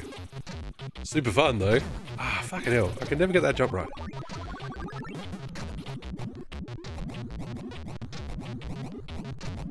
I think everybody's happy that you broke the rules with a hat in time. What was the other one? I should probably concentrate on my jumps.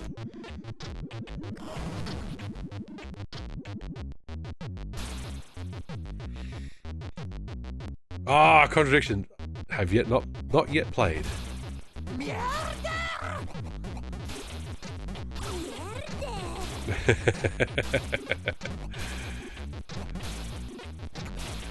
The funny thing about Hat in Time, full FFV game. Well, we'll get there.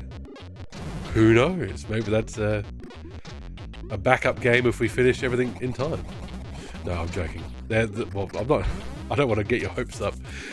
If we do finish Time Stalkers before the end of April, I have another first time redeem in the hopper. So unfortunately, it won't be a Rosie or a Zell or a Peaches redeem. If I did stream, I'd love to have a pool of images stocked on the cloud on my PC. And if the viewers type image, or I don't know what command, it would take an image from the bank at random. Oh yeah, that's a cool idea. Ah, damn it.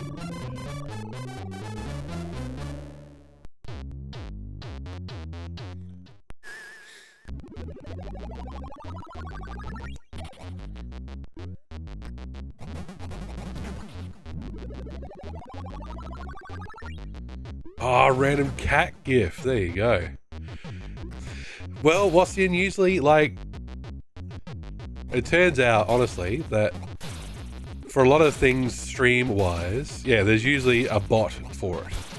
I do use Mix It Up, but I also use Triggerfire. I also use Stream Elements. So, you know, you can have multiple bots and stuff going. So, you know, there's a thriving scene of people who do that sort of thing.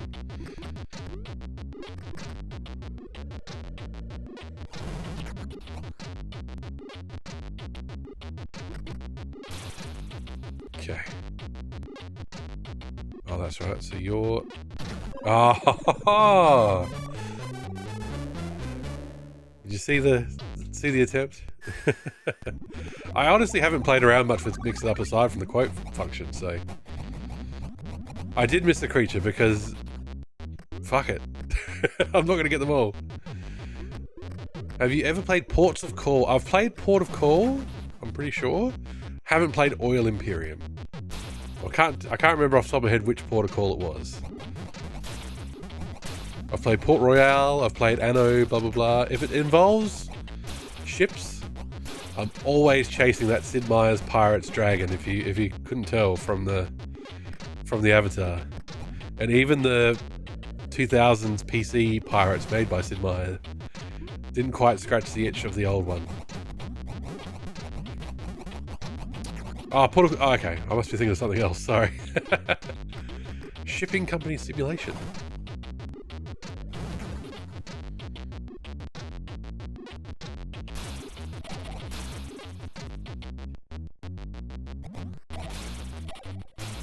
Oh, they're invulnerable. Huh? Ah, the hitboxes! Sports Ballers! Thank you for the follow. Welcome aboard. But if I played a Phantasy Star game, I'd have separate files, or my images would be tagged with lots of tags like PS1, Alice, etc. People would be able to type Alice and a random image with this tag would come up. Well, I kind of done that with emotes. Not random, of course. What happens if you redeem Transport Tycoon? How old is Transport Tycoon? We bet the rules for Thief, which Board Game Heaven has. I'm happy to, you know, as long as you don't bloody redeem Fortnite and go, it's based on DOS. It's like, yeah. Oh, 1994. I'd happily have that under the DOS banner. Because that actually would have still been runnable under DOS, wouldn't it? 1994? You gotta remember, Windows 95 under the hood. Still a lot of DOS.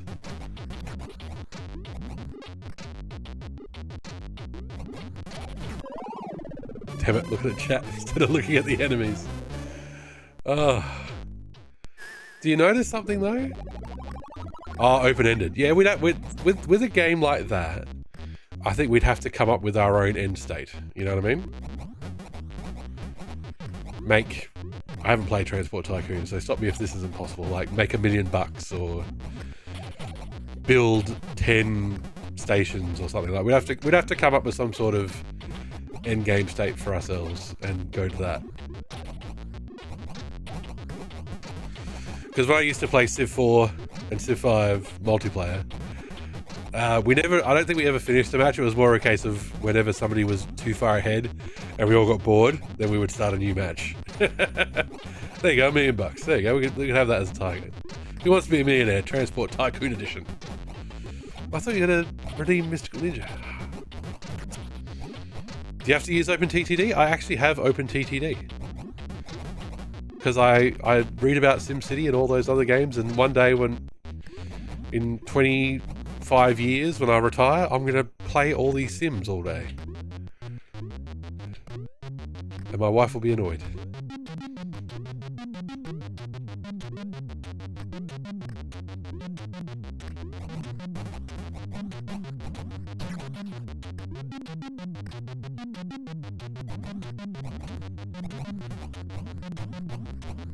Ports of Call on Amiga. Do I have Amiga listed? I hope I do. Forced me to learn how to emulate Amiga better. Being forced... Oh, fucking Jesus. That is the worst enemy in the game. Being forced to learn how to emulate Saturn got me off my ass and got me emulating Saturn properly. Men defend. Big raps. Just use Amiga Live. Yeah. Could we simulcast? Amiga isn't listed. Okay, well, I'll have to fix that. Tell you what, Timmer, if you have the points, feel free to redeem it under Commodore, and we'll go from there. I'll allow that. In 20 years, we'll have robots as partners. That's what the TV told me back in the day. Futurama told me not to have a robot partner.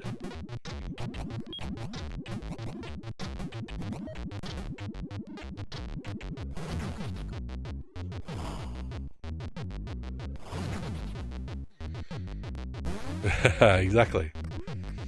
And Futurama. Futurama said, don't get too tied up with Robot Lucy Lou.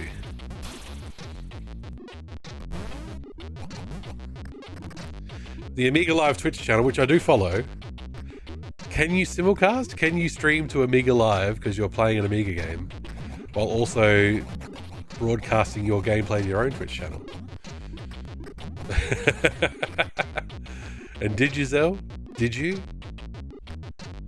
I haven't read Board Game Heaven. I haven't read the instructions on Amiga Live in a long time.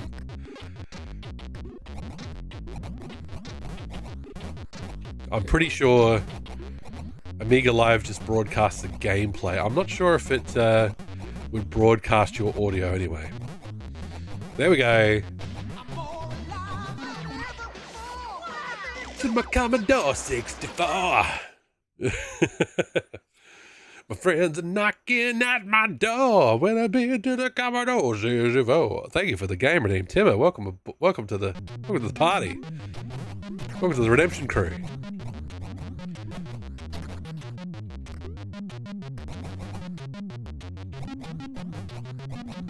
1987, that sounds plenty retro to me.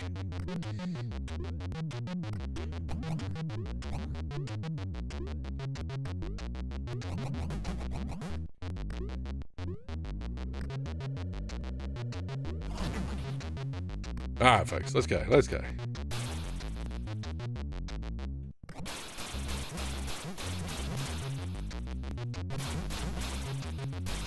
Oh, gotta be careful. The roof, the ceiling is deadly. That feels unfair.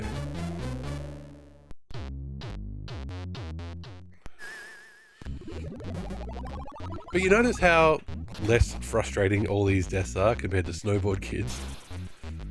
Remember Sexy Robots from the 80s? Atomic Heart remembers.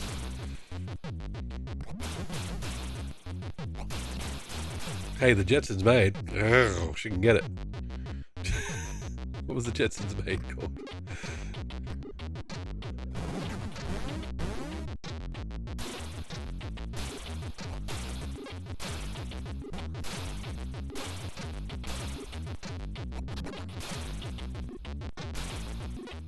Somewhere I saw a pic of Robocop flirting with a sexy robot.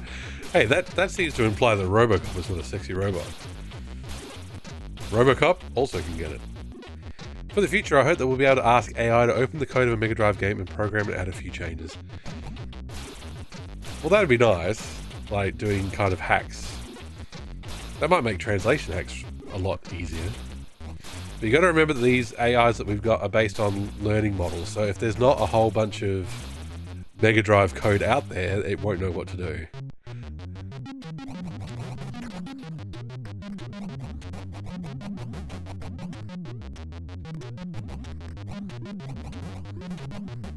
And I doubt in 2025 they'll be like, you know what, ChatGPT, you need to learn assembly. Although we can tell Gen AI to fuck itself. Well, that too.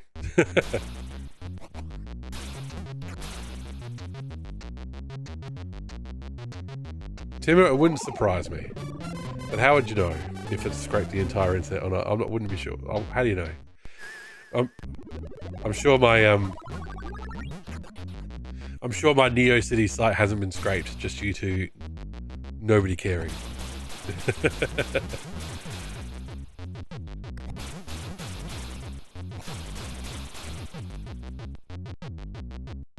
Good chance to plug.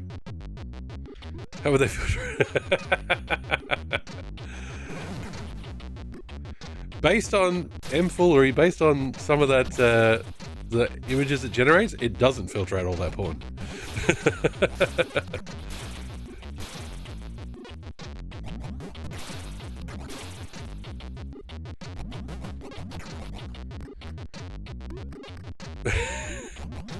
Peaches, you can go straight to the source.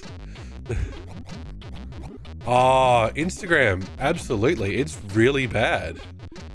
The, what is it called? The For You tab? Instagram is weird. Instagram's algorithm is weird. Look, I was trying to generate ugly woman. It was incredibly difficult.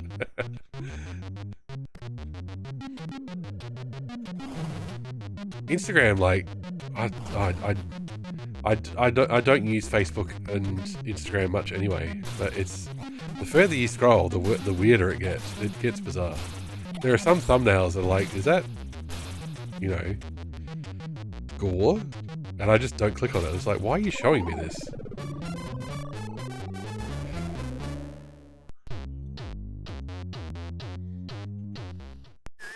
Like, I'm on Instagram to like my wife's work posts. Why are you showing me this?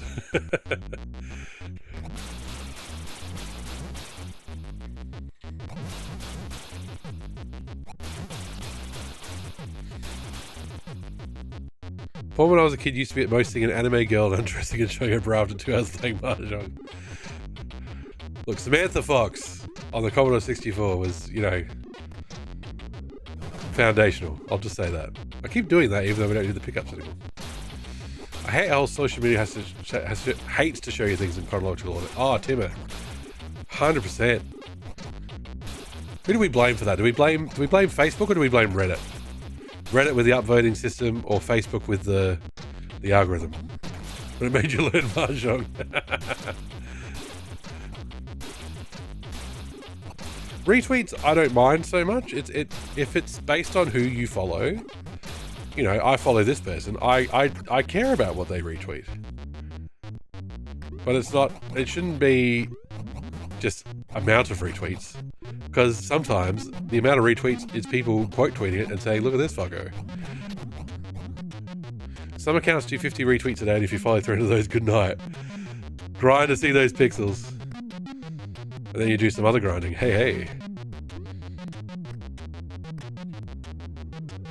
Well, that Timmer, that I do, you know, in the early days of Blue Sky, followed some accounts and they were just retweeting machines, and it's just like, okay, bye.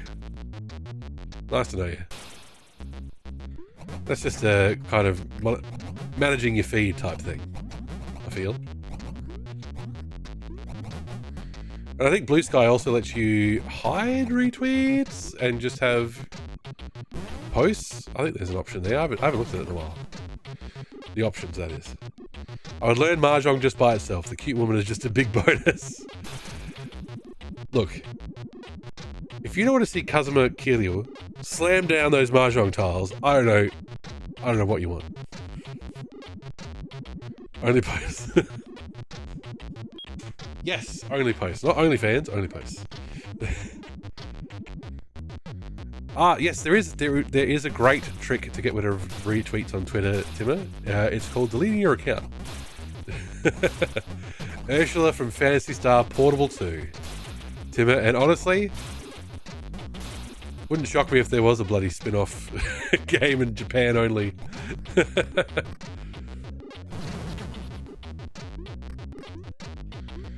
If I wanted to make an emote that would not the Little Mermaid one. Well, hey, she's got her own charms. Oh, Mahjong is great to play.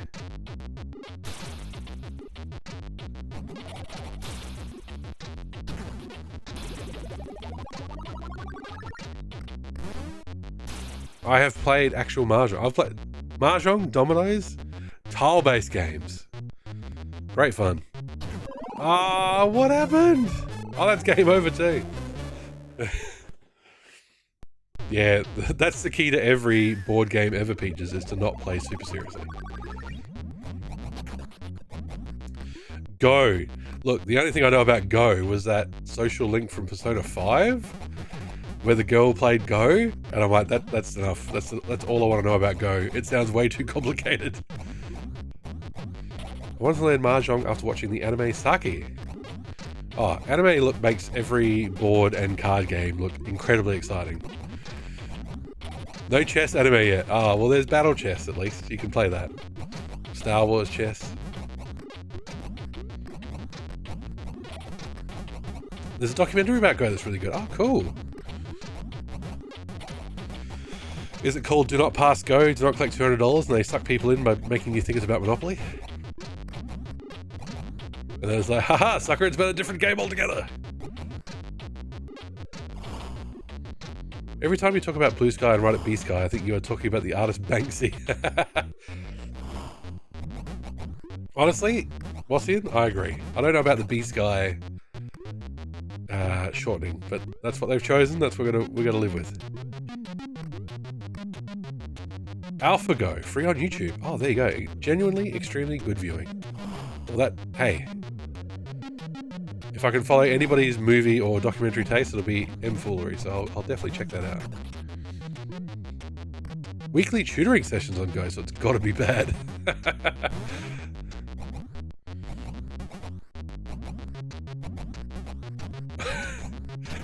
They do what in Shogi Zell? Say again?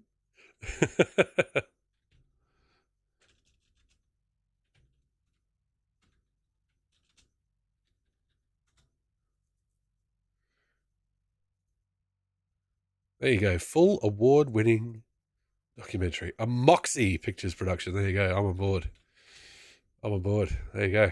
Chuck that in the chat. Right. Hang on. Whoa. Not getting into shogi for the fear of getting depression. Oh. So many board games, so little time.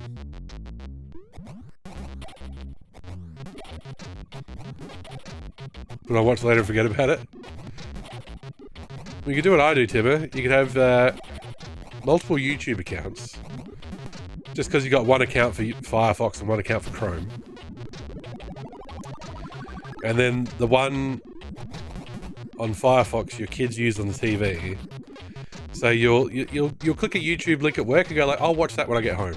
I'll remember to watch that when I get home. Then you get home and your YouTube history is just full of Eurovision from the kids watching YouTube when they get home from school.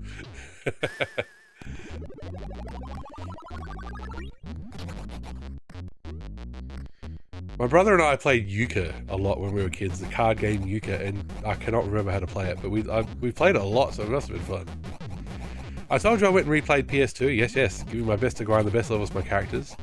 Doing that watching streams or during no brain time. Well, I ended up having all my characters max level. Well done, Mossian. I'm guessing Mother Brain was pretty easy from there then.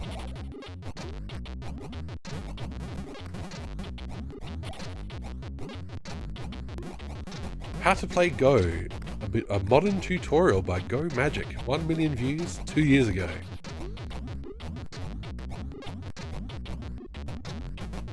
Making it rain, making it rain. I've never grinded out max level in Phantasy Star 2 or 4. You just get over it after a while. 400 HP! Oh my god, that's tons. I reinstalled Chrono Trigger. Oh, Chrono Trigger's awesome. So you're not emulating it then? That's the Steam version, I'm guessing?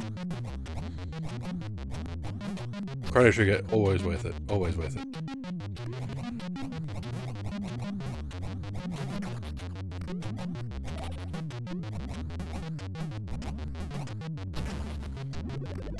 I have not played the Phantasy Star roguelike yet. I know you posted it in the Discord ages ago. Apologies. Amy becomes kind of useless. Hugh is utterly useless. Well, what's changed? No, if you're not healing, then Amy is no good to you. Did they fix it? Remember the new port came out, had some major tech problems. Oh, I'm sure they fixed it by now. Fucking shit. I'm suddenly struggling to get past levels we've already done. I should have save stated at 1.2. I think we might have to put a save state rule in for this, because how long have we been doing this? 2 hours? We're still on the same level. EOS Funk, good morning. Lurking while you get ready for work. We'll appreciate the lurk. Welcome in. Hope you're doing well. I'm on leave until after Easter now, so I'm sitting pretty. Although tomorrow I'm going to my kids' sports day, so it's not like I'm going to sleep in tomorrow and relax. We'll be out in the sun, cheering on the team.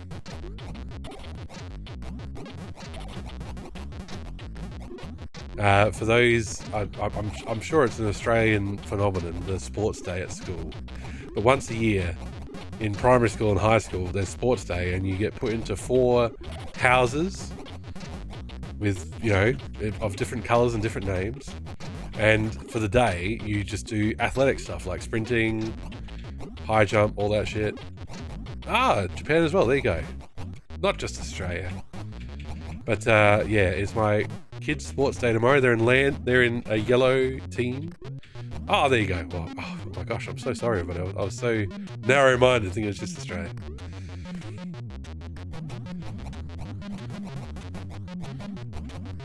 Look at the parents doing right. See, that's the thing. One of the, a lady at my work whose kid is in year 1. She was like, there was a parents relay. I'm like, oh, I'd love if there was a parents relay. I'd go on the parents relay. There is no parents relay at my school. Island folks again.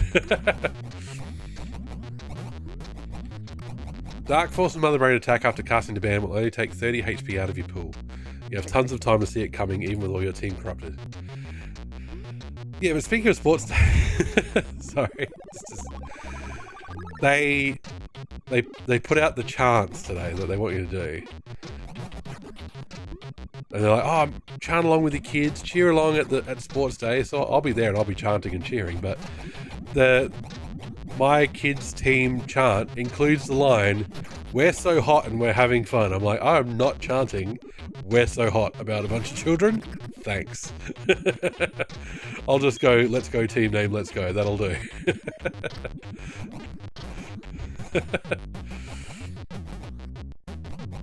After the May half-term holiday, yes. So I'm pretty sure ours used to be late in the year, but for my kids' school, it's early. It's first term. Feels like they want to get it out of the way.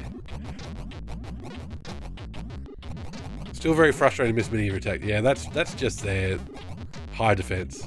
It needs a bit of workshopping, but unfortunately it's too late. It's tomorrow. Too late to workshop it. When I picked up the girls from school today, I was like, all right, Dad's going to be there. Dad's going to be cheering. Dad will not be chanting.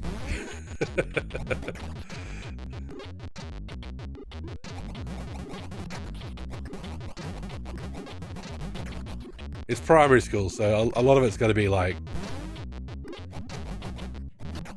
hula hoops and very short sprints, so plenty of chances to cheer. And my kid's house won last year, so we'll see how they go this year. There's some children targeted ice creams here in Germany that sound like a lot like an innuendo. Oh no.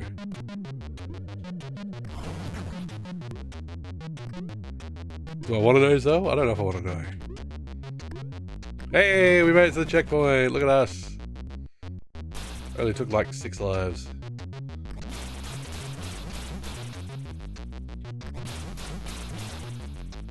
Shit. Right, now let's learn our lesson and not get hurt here.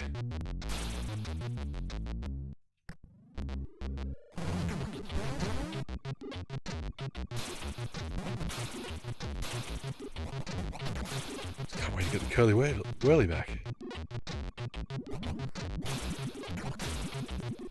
It's interesting that this had the concept of bosses. Like, it's early days for bosses. 1991? But I'm so glad that we kind of just lucked our way into the shop, because it was like, I have no idea how to beat this boss, how to hit it. With my droopy. I can't believe they call it droopy. It must be a Brewer's Droop reference.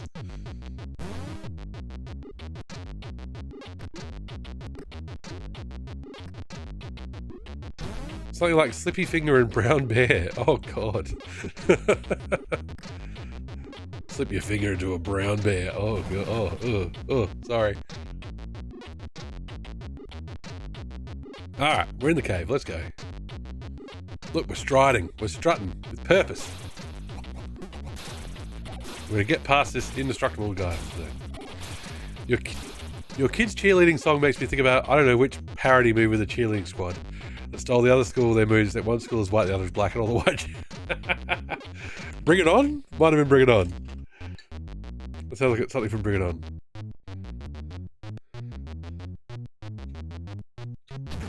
Say it loud. Black and I'm proud.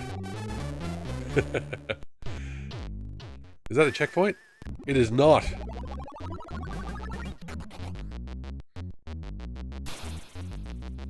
And one of the chocolate ice with a name that's always like a slur. Oh, there you go. Ah, Germany. When will you clean up your ice cream act?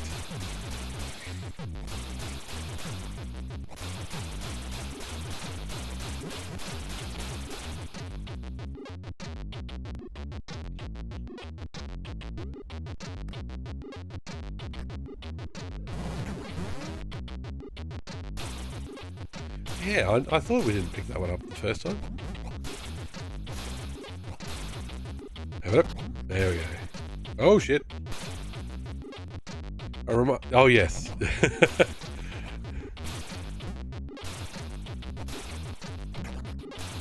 When my wife comes home and talks about the babies at her work and some of the names, it's like, well, at least they're not named like H.P. Lovecraft's cat.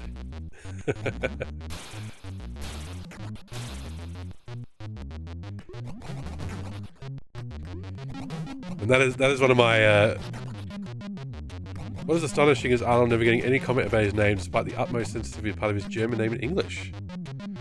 Ah, that's only if you mispronounce it. What's in like if you mispronounce it really hard. Say what? Scottish women? Scottish women are beautiful.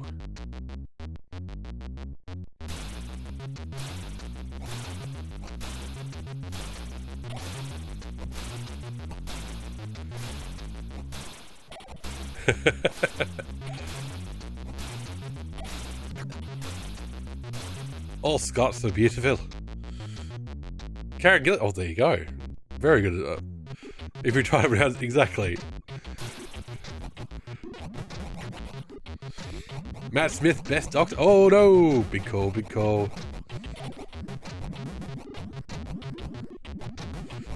I'm a new Who guy, so there were so many Doctor Who's before we got to David Tennant and Matt Smith and Peter Capaldi. I don't want to get into any best Doctor arguments when there's so many before my time. Never thought there was a difference in pronunciation to my ear. Ah, okay. Yeah, Schwarzenegger.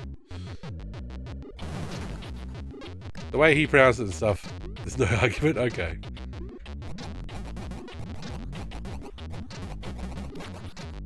I really enjoy Matt Smith, don't get me wrong. I have not seen a single other thing that he's been in. Oh, maybe The Crown. He's in The Crown, wasn't he?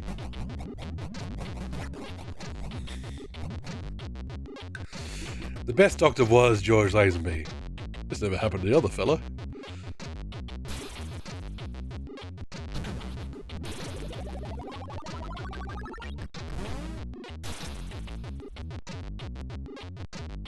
Okay, roll back. Roll forward. Go under. There we go. Look at that.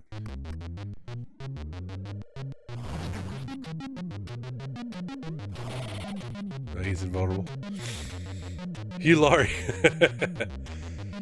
Doctor is just a code name passed from agent to agent, am I right? They'll get there. Well, who knows? Who knows what Amazon's going to do with Bond?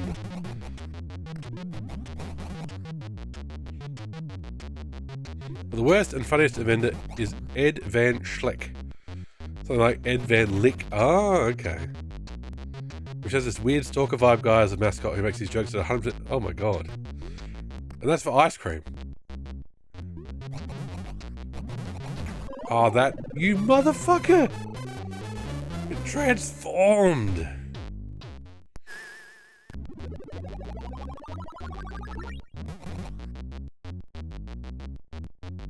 We've just got to get past this level. We're so close. Actually, we're not that close. I'm telling lies.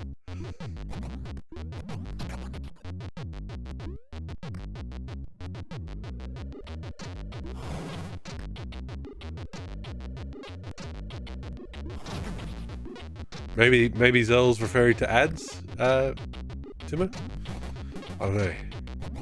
I'm not up on my German pop culture.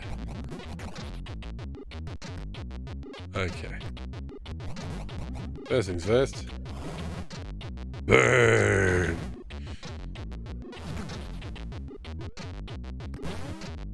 Yes, you're gonna burn! Alright.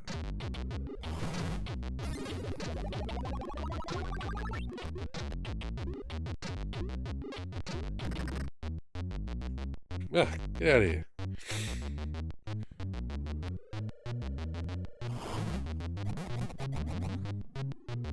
Let me guess, there's an online enthusiast community about Ed Van Schlick with 1,500 members who are incredibly nerdy about it.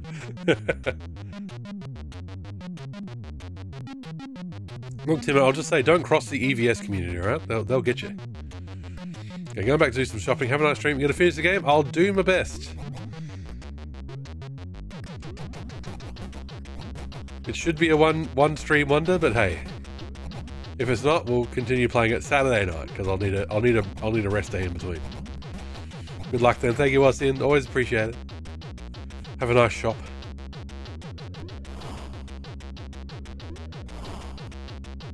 Okay. Jumped over here. Jumped over here. Fuck. Died.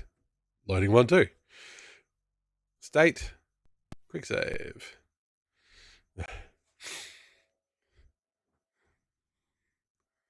What? Oh no! It crashed. Saving state crashed the emulator. There you go. Oh, that's hilarious. Oh God. They put me in C drive. God. Get out of my documents, you crazy fool. Okay, now if we go state, quick load. Didn't work.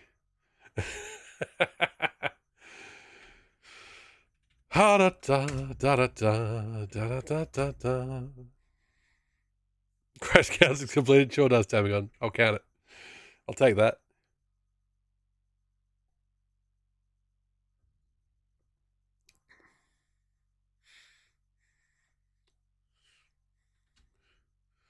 Pros call to kill screen. We've completed creatures so hard.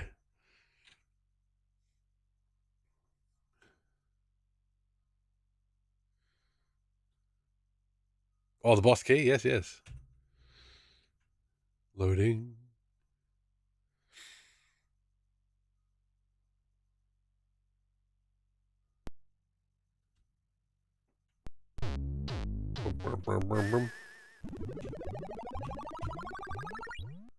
Oh. I put that cheat on and it's not working. That key? That key? Oh, hang on. File. Keyboard. Insert C64 keystroke. That one. That one. There we go. Hey! Cheating already? Oh, we don't have any pickups though. Well, look, I tried to save state. And it crashed. Who's going to report me to? Oh, we haven't turned the music on.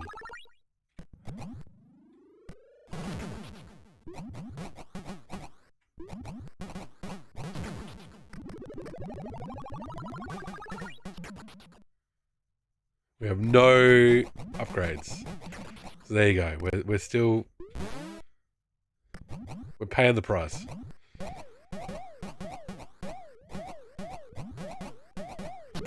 I just thought the people would want to see more than just stage 1. I just want to entertain. I just want to make the people happy.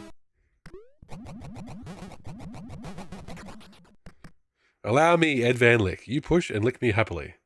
Who strongly licks, never conks out. You do want to see more than stage 1, there you go.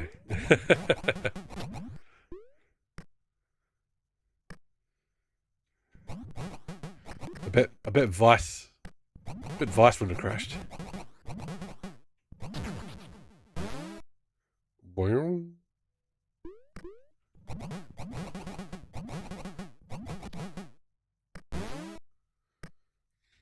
Today I landed in England. There is a guy nicknamed Wanksy who sprays penises around potholes. The city council is forced to fix them quickly. That guy seems to be having more of an impact than Banksy, so well done, Wanksy. Play some of the fairest start OST over the gameplay since the music is off.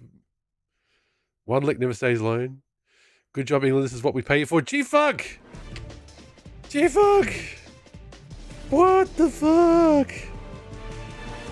G-Funk, how you doing? Welcome in. Welcome in, Raiders. Holy moly. Hang on, we're doing a shout out to get the thing rolling. What were we playing? King's Quest. Yes, big raid. Welcome in, Raiders.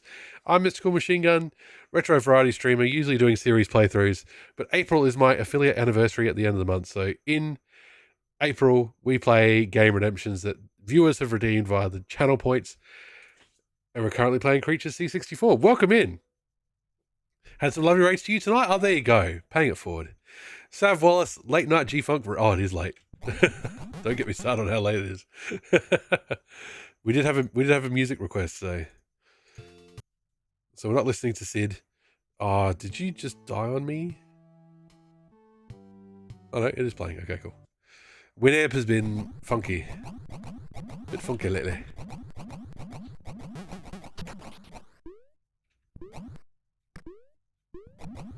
Or is it a case of Winamp and CCS64 will not cohabitate?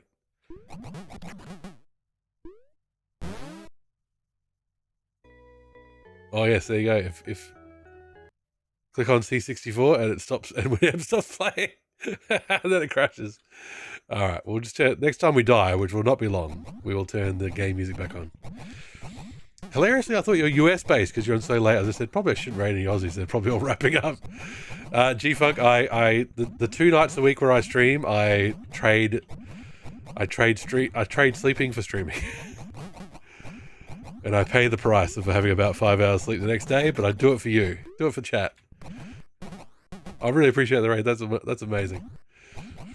I've got 2 young kids, so it's like if I'm gonna do any of this, it's gotta be at night. So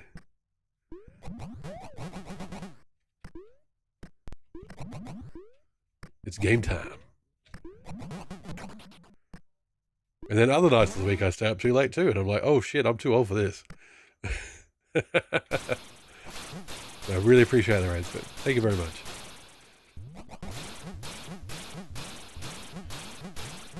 It turns out this Commodore 64 game is really fucking hard. Would you believe? Would you believe a Commodore 64 game is really tough? I did that on purpose so we can put the music back on for everybody. There we go. Gotta have that Sid chip goodness. You wouldn't. Peaches, you've seen through my ruse. I've been exposed so easily.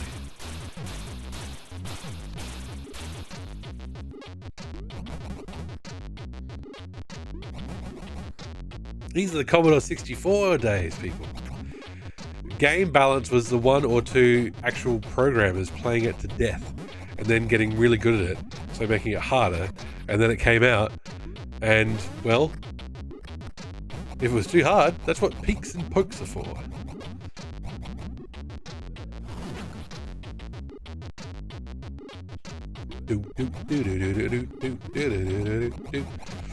Tell me about these King's Quest remakes. How are they? They're fan remakes, right? I grew up with a C64, lived in Fiji in the 80s. It was basically no TV channels there. It was a Saturday night family time. Was it Concentration or Wheel of Fortune or Trivial Pursuit on the C64? Because every family night on the Commodore 64 for me was Summer Games! Awesome. Breaking joysticks in.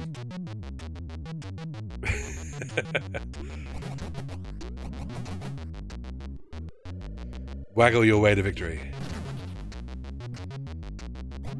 Daley Thompson's Decathlon was one that was breaking joysticks in my house. Beachhead, Raid over Moscow. Yes, yes, yes. All classics. Having a bit of a joystick waggle with the family.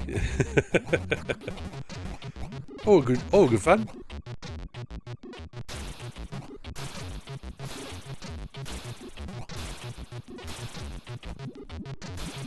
Oh, we can't charge up our fire breath.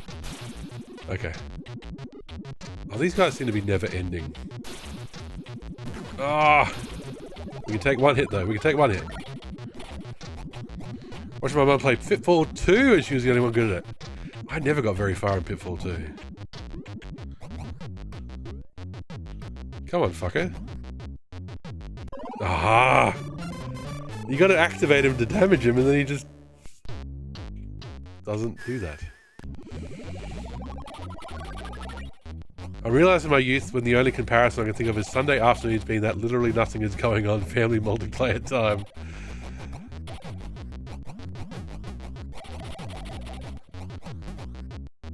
Those were the days.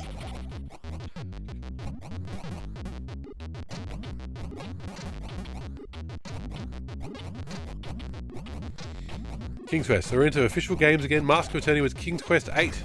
But it's a 3D hack and slash and wasn't well, I can imagine why it wasn't well liked.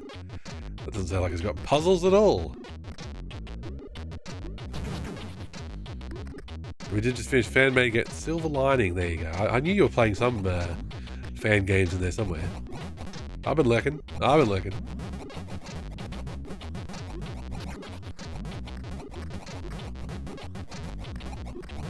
Kill it. Fucking shoot him. Well, welcome in again. I hope I don't scare people away with my poor gameplay. Quite amazing. Unfortunately, developers haven't yet released the final chapter. Hey, that's good though. You can return to it. You can come back to it when you're ready. When the final chapter's released, you've got a stream ready to go. As I said, I usually do series playthroughs, starting from, the old retro games. And we finished our first series in 3 years. We finished Phantasy Star by beating Phantasy Star Portable 2 and having a one-off stream of Phantasy Star Online 2, which, is technically never ending, which is why we're not going to do a full playthrough. But then, a few weeks later, Phantasy Star Nova on the PS Vita has an English translation now, like really recently. It's like, oh man, we haven't beaten the series now. And Vita emulation is getting better, and it's like, oh no. Oh no, what do we do? And the other series we're playing, we are on our very last game of Metal Gear. Peaches, I went to lunch with some work crew yesterday, and we were talking about dial-up internet and stuff and having to put the phone down. And I told them the story of how I had cable internet in like 1998 because I had a part-time job and I had too much money and not enough sense. But then when the Dreamcast was coming, it wouldn't have worked with cable internet because it had a 33k modem. So I actually got rid of cable internet, which probably wasn't the worst idea. It was very expensive. They went to dial-up and they're like, but what were you actually doing with the Dreamcast? I'm like, playing Phantasy Star Online. Hello? And like this 27-year-old I work with is like, what? There's an even younger guy in my team these days, and he will say things about like the Mega Drive, like, oh yes, I've heard of that. I'm like, oh no, I'm turning it to dust. But yes, even though we're very close to finishing the 2 series we started with, there will be Metal Gear Delta, probably by the time I finish Metal Gear Survive, so we'll see. I wouldn't mind playing Delta.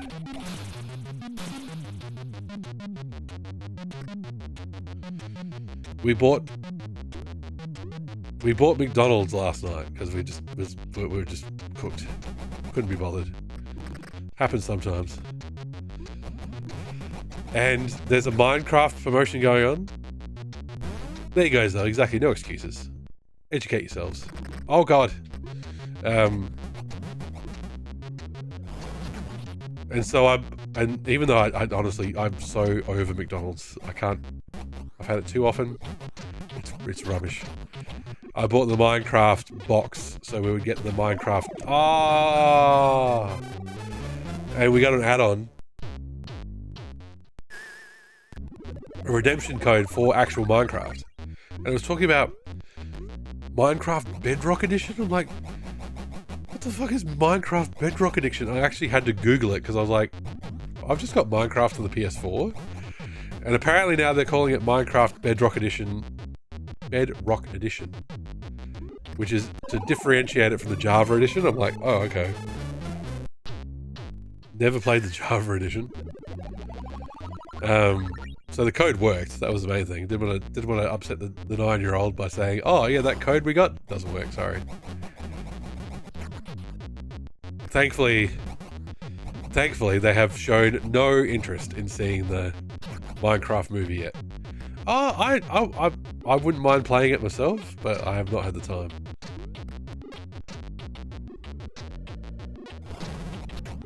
It's obscure if you're 20, Timmer. Bedrock's for PC as well. It just depends on what PC version you've got. And if you own Bedrock, you can have Java for free. And if you own Java, you can have Bedrock for free. There's also an obscure engine the console and phone version ran on before Bedrock that also wasn't Java. Ah, gosh, Minecraft. Lore. It has layers. How about we take everyone board after 89 and put them over there? We did redeem it. It just gives you some Macca's related items like nuggets and power-ups and stuff. And the creepers can look like Hamburglar. Or the zombies or something. My kid plays creative mode rather than story mode, so, you know. So the Bedrock Edition doesn't have anything to do with the Flintstones. Exactly, Outlet More. Welcome in, hope you're doing well. That's when Minecraft Steve says, Yabba Dabba Doo!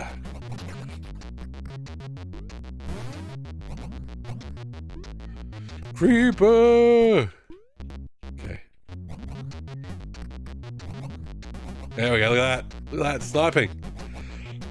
Losing my voice from doing Yabba Dabba Doo. Can we do it, people? Can we see the end of stage 1.3? 1.2 even.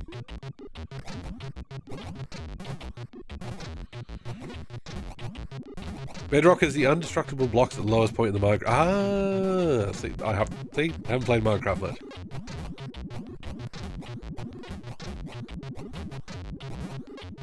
You enjoying this thrilling gameplay, everybody?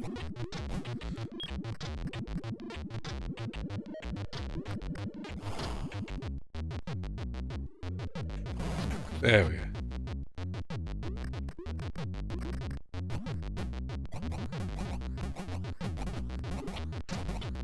It's been a while since I played some C64 games.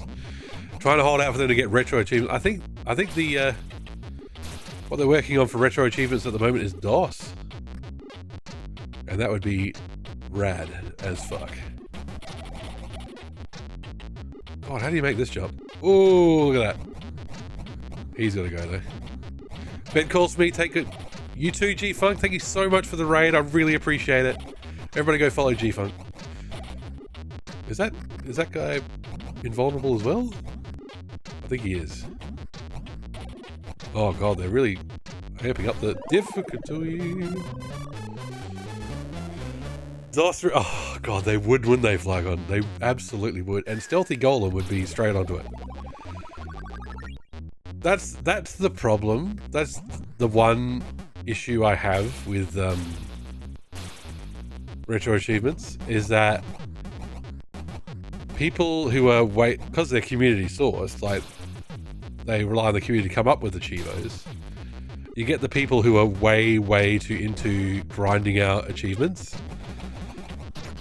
and they make up some ones that are just miserable. And it's like, you know, when you played that game, Achievement Creator, and it wanted you to do 100 things or whatever, that was just the game company doing that to get people to play their game longer so they have better metrics. You don't have to put it into Metal Gear Solid.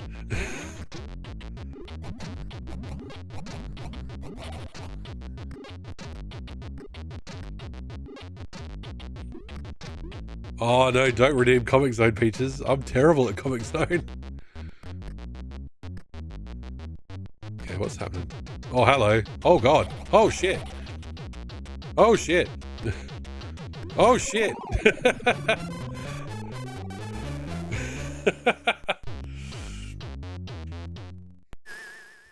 There was a lot happening in that boss room.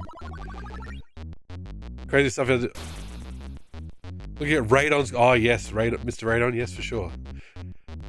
It's predated metric. Oh, there are some insane unlocks for sure. Civ 1.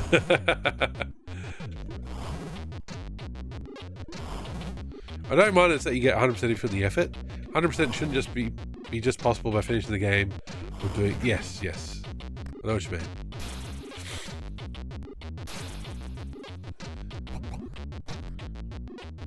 Also, the other downside is when a set gets revamped and they take away achievements. Oh, yeah, that sucks too. It's like, come on. Grandfather me in. Yeah, at least they do have that hardcore setting, so that's pretty good. At least there's hardcore. Like, you can opt into hardcore. I'm not hardcore, I'm softcore as fuck.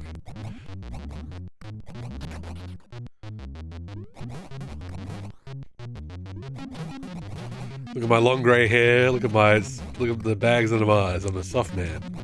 And I don't care.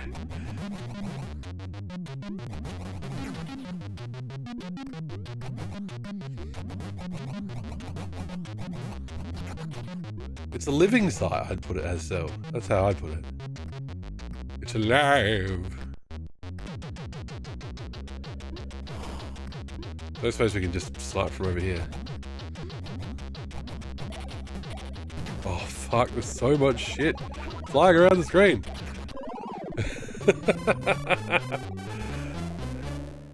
It's alive.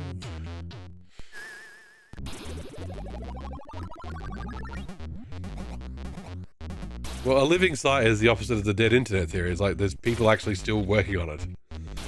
Living people, not bots. Ones that I haven't completed but they changed since I started was they took away beating TMNT 2 with each turtle. Now it's just beat the game.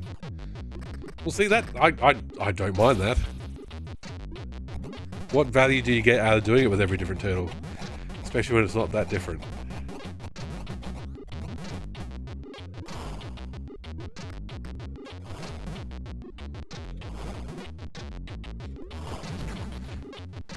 With an achievement is like, oh, okay. Oh, that sucks though. That sucks. Yeah.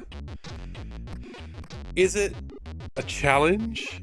Is it different? That's kind of what you want to see. You know what I mean? And you want it to kind of fit both of those criteria. Like, is it a challenge to do? And is it different? Like, what I mean by that is like, Metal Gear Solid 1. Choke out 100 guards. This is not necessarily achievement in retro achievements, just a hypothetical. Is it challenging? Yeah, maybe. Is it different? No, because after you've done it 10 times, you've seen it all. So you just do it 100 more times, and then you get an achievement. Whereas, you know, beating Vulcan Raven in a certain way, challenging? Yes. Different? Yes. Lock it in. You know what I mean? There are people who like grinding, who like grinding out achievements and stuff, and more power to them. Don't get me wrong. But I'm a 42-year-old man with a full-time job and 2 children, so I do not have time for that shit.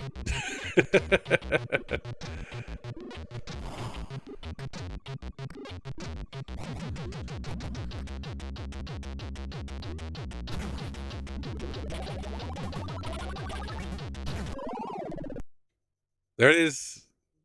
Push past it. Don't have to fight the bosses. You just get to the edge of the screen. Rescue Chip as soon as possible. Oh, shit. Okay. Here we go. This is not the shop. Where are we? Okay, not this way. Ah, fuck.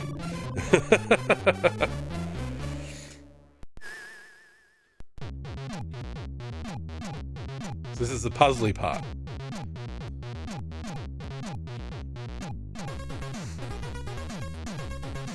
Can we defeat this enemy? Okay. Up here? Yep, okay. Hurry!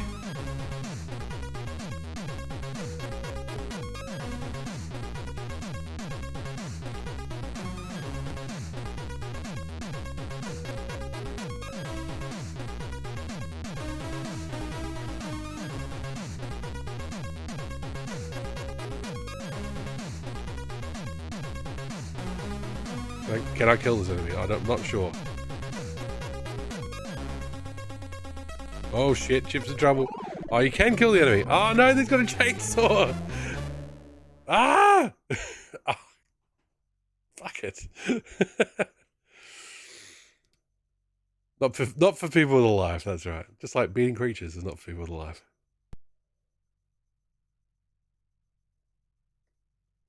Right, let's get Zen. clicked too soon.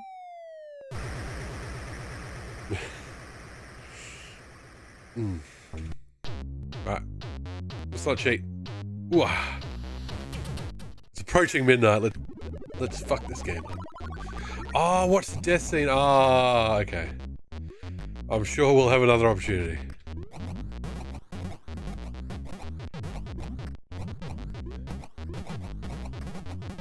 Should we switch device so we can save state? Maybe.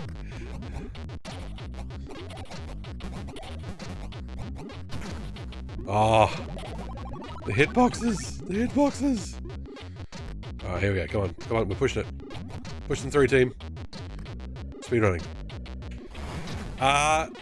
Game redemptions. I do retain the right to not finish them. Mostly if it feels like Gunslinger, like Zell redeemed it. It broke. It fucked up. And I would have had to play lots and lots of levels again to beat it, so that one we called. Marco's Magic Football that Eurosi redeemed. I just got sick to the death of it. It's because I'm weak, that's right. Soft as butter. But with a game this length, with a game that, you know, this shouldn't be too, like, this is practice night. We're back on Saturday night for more creatures, don't worry. There's plenty of April left for me to do Time Stalkers as well, so that's the main thing. It's not the main thing, you know what I mean. We did give up on Snowboard Kids because we unlocked an extra track, and then they started fucking us even worse. So I was like, that'll do. Soft as butter, except you need to be soft and it's still too cold. Yes. Do. Okay.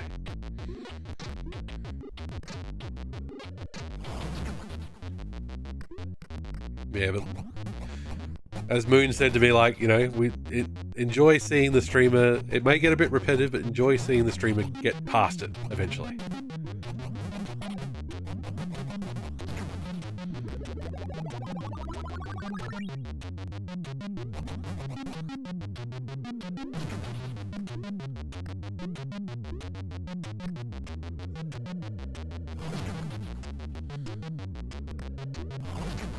The main thing is I don't want to resort to infinite lives, because honestly, anybody who had a Commodore 64 and a disk drive knows every game you had was probably pirated, which meant it probably had a crack on it. So the amount of Commodore 64 games I beat legitimately probably could count on one hand. The amount of games where I just turned on infinite health and infinite lives, too many to count. And that was just the experience. I was 8 years old, you know? Maybe I didn't want to beat Hero, honestly. And who cared? But now, it's 2025, we're playing retro games, we're playing redemptions, we're not cheating. Doing it for the honor of the game. Your SNES just arrived! Sweet! When are you streaming that sucker? Dave, when are you streaming that sucker? I'm looking forward to C64 retro achievements, but no announcements since GameCube compatibility came out in July. I wonder if the amount of cracked games makes it hard to, you know, detect whether you're playing with infinite lives and everything else. I mean, maybe it's not that hard. Maybe because all those peaks and pokes are in memory, maybe you can detect it. It's alright, Tim. It's alright. We can talk about Nintendo sometimes here. It's okay. It's okay. Just bathe yourself in the sounds of Sega and you'll feel better. Okay? It's all good. Oh my god. Ah! Fuck's sake! That is not a sound of Sega. Oh, the Super Mario Brothers reskin of Gianna Sisters. Yes. Time to start day drinking. Calm, Timmer, calm. We're not encouraging that.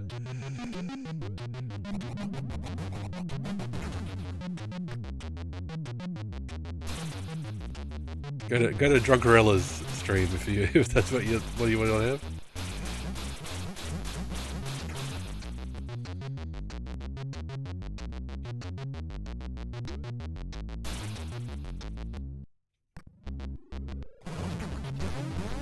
Why does sometimes it only pops up? I don't know.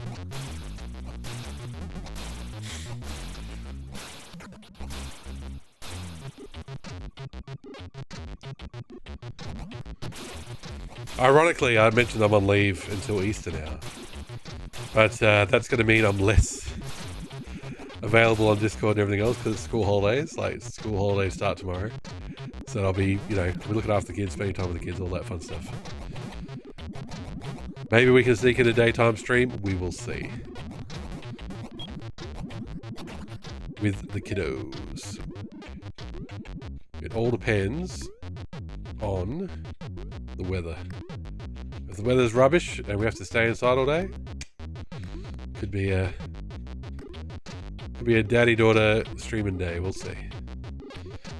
But at least at some point we're going to go see Dogman in cinemas. So the girls are super keen for that. Hopefully it's good. Fingers crossed. Touch wood. All that. I've jumped up there before. Urgh! Okay, can't do it. It is wild. It is wild. When I played Gianna Sisters back in the day, I didn't know what Super Mario Brothers was.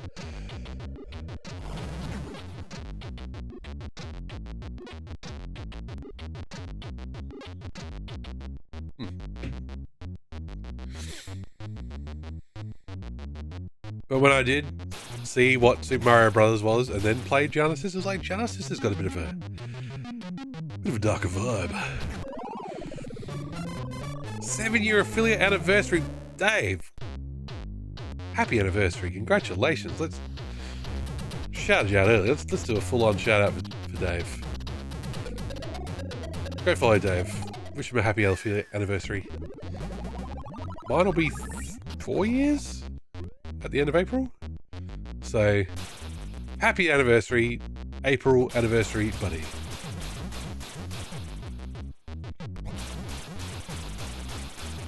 Dave plays cool retro stuff. Dave does charity streams, so definitely worth a follow.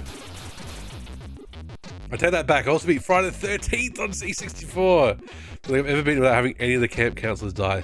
That game traumatized the fuck out of me.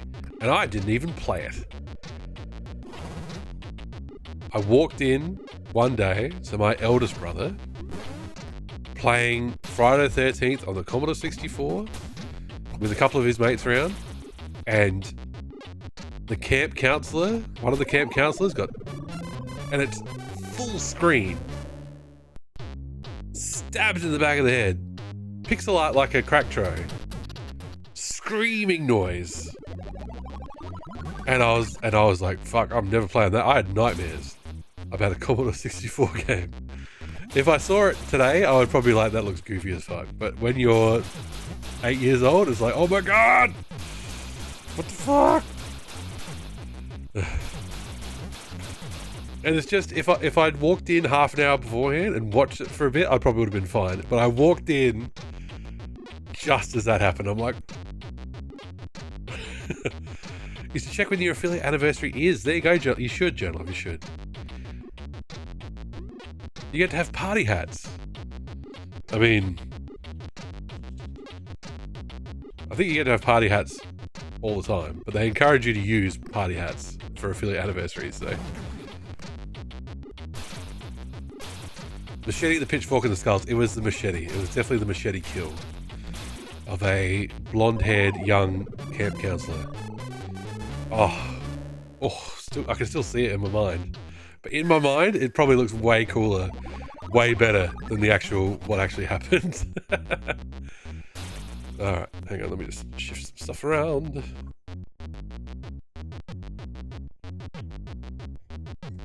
We've had no risk of hitting the time limit.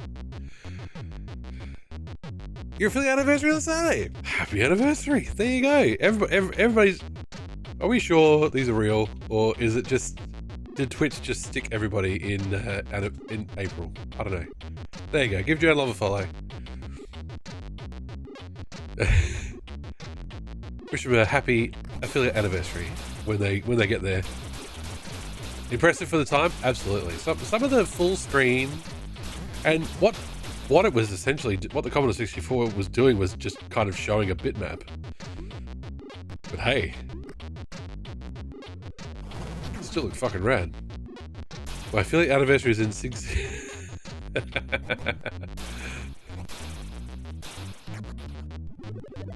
Oh, is that game over? Sure is. I made the mistake of having my affiliate anniversary happen at the beginning of January. Combo affiliate anniversary and New Year's stream. Right when you... Oh, it is. January is the most exhausted time of the year. Christmas, New Year's, all that. It's just... Ugh. Ugh. I know exactly the feeling.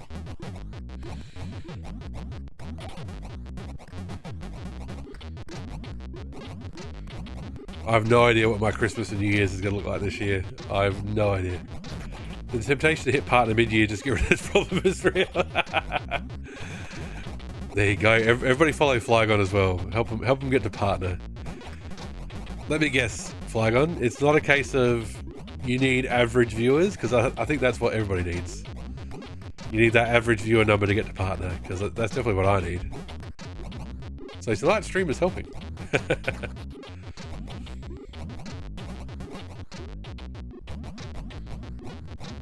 Stream a certain number of days a week? Sure. Stream on different days a week? Easy. Certain number of followers? You build them up over time. Average viewers per stream? Oh no, that's where it all goes wrong. I don't want average viewers, I want the fucked up one. Hey, every single one of my viewers is super special. You're special, chat. My big curse is having the 25-hour long... Oh! So the stream schedule isn't the most stable. Oh wow, that's... So you don't feel tired really until almost a 25-hour stretch, yeah? You know my viewers are all fucked up because they love... Oh, everybody loves fantasy. Makes a point with... Oh my god, wow. The average viewers is silly high, yes, but...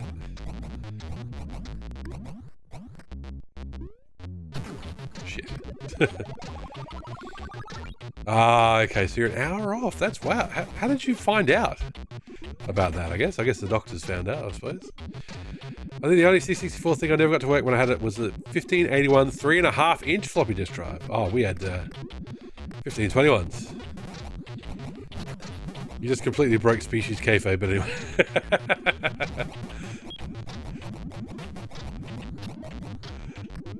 Ixnay on the circadian rhythm, eh?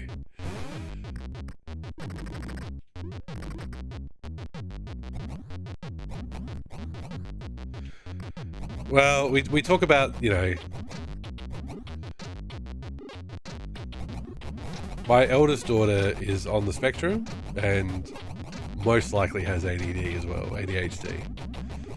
And most likely I have ADHD at least as well, because I really struggle to sleep. No matter how exhausted I am, I will just lay there awake. If I don't take melatonin or whatever, then I just struggle. Or if I need to be completely fucking exhausted.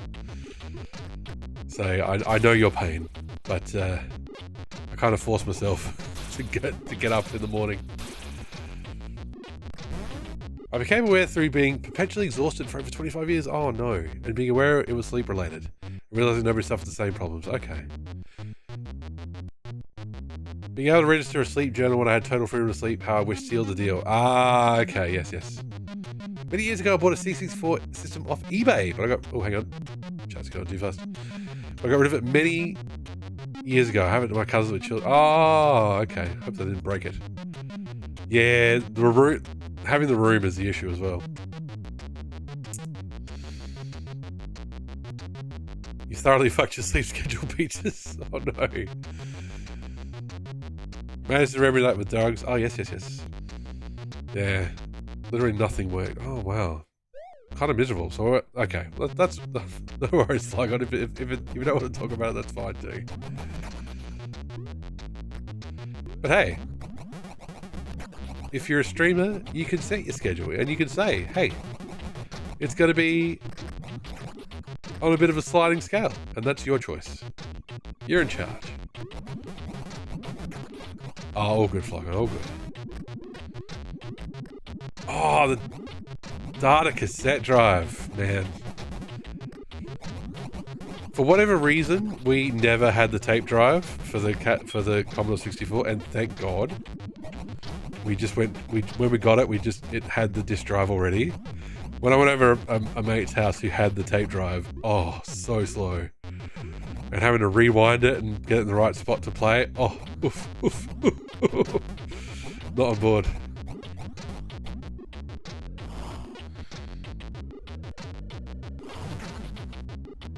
I live in a one-bedroom flat, and my living room is my game room. No need for storage. There you go. No need for living. I want to get an Atari ST for my dad, who was an enthusiast for them but didn't have one anymore. Check the price of one. Sorry, Dad. No ST for you.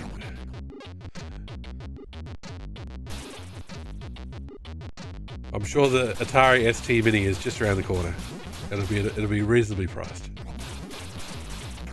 Oh, come on! That's a bit crap. Miss the leaf by a pixel and you're dead. So how do we all like stage 1.1, everybody?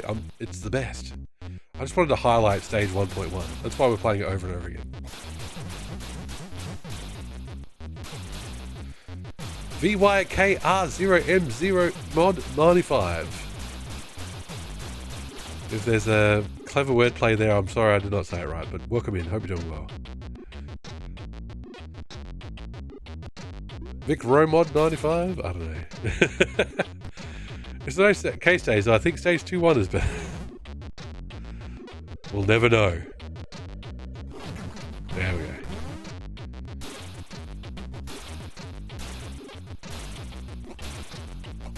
It's turning out, not only should I never make predictions, Dave, chat should never make predictions either.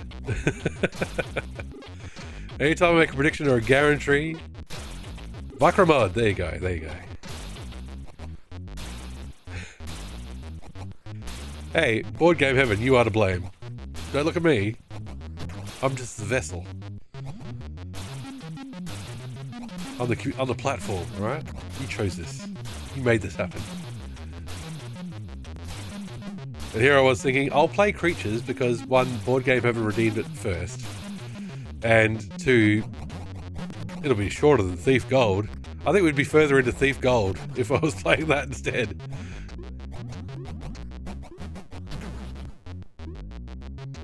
Friendly preemptive apology for Bomberman 64 second attack and Bomberman Hero. We get around to those. I don't know. Surely they got better. Better than Bomberman 64. Surely they improved.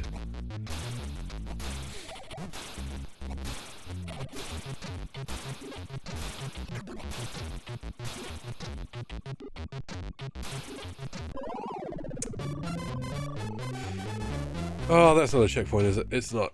Okay. I mean, I thought Bomberman 64 was a good fun puzzle game, and you were wrong. We proved that. We've shown that. Second attack on my patience. Can you ask a somewhat personal? Well, ask. I can't guarantee I'll answer, but ask away. We'll see how we go. Happy 12:43 AM. Not in God's time zone, maybe. How is that a personal question? Do you know the airspeed velocity of an unladen swallow? No? Amazingly, I don't. I feel like this is set up for a bit. It's only 12:14 AM. For me. Keeping the people entertained into the night. I know at least 2 swallows I could ask. I haven't seen that movie. Oh, there you go.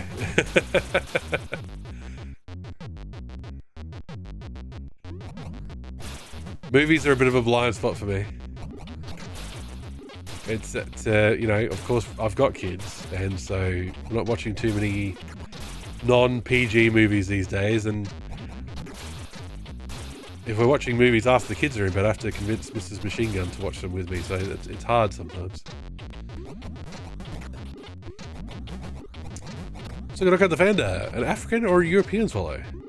Oh, Holy Grail! Yes, yes. See, I haven't seen that solely because I've been hanging out with nerds my whole life, so I feel like I've heard all of it already. So I don't need to see it.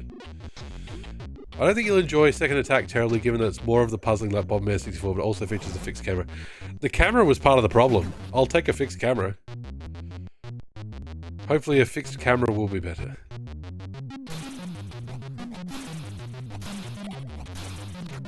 They ran out of budget while filming it. It all depends on what the budget is. If the budget is $10, then you can run out of it easily.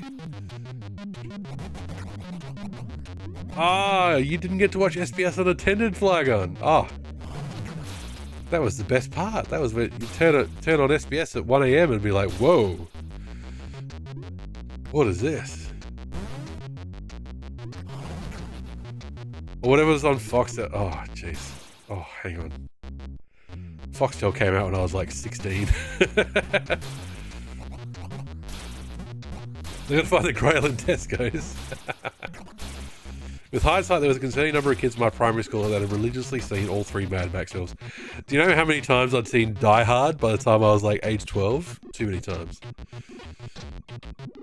But apparently what I think is good is bad in the world of MMG. Oh, Peaches. Cry me a river. Decade younger. We're gonna have to start setting age limits in chat. You gotta be 35 or up.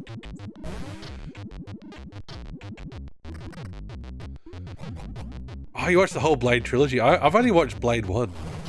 But the dance scene... the dance scene with the blood showers were like, you just made the cut.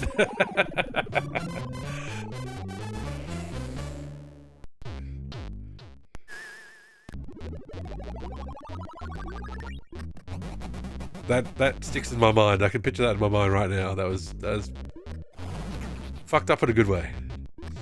Very arresting visual.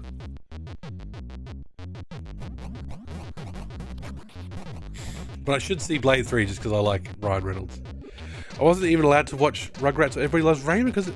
What? Rugrats? Rugrats was for children.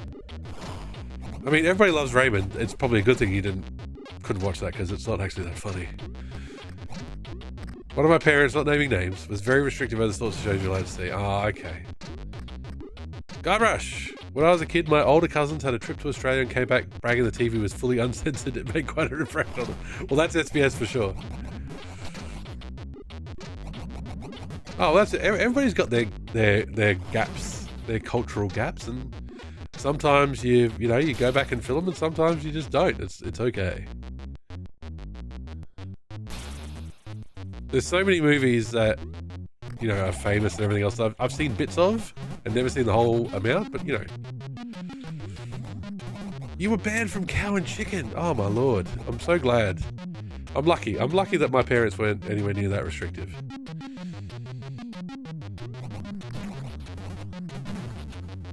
Like what I have to worry about now with a 9-year-old and a 6-year-old is that they're not watching. Like we had them watching YouTube Kids, and not very often.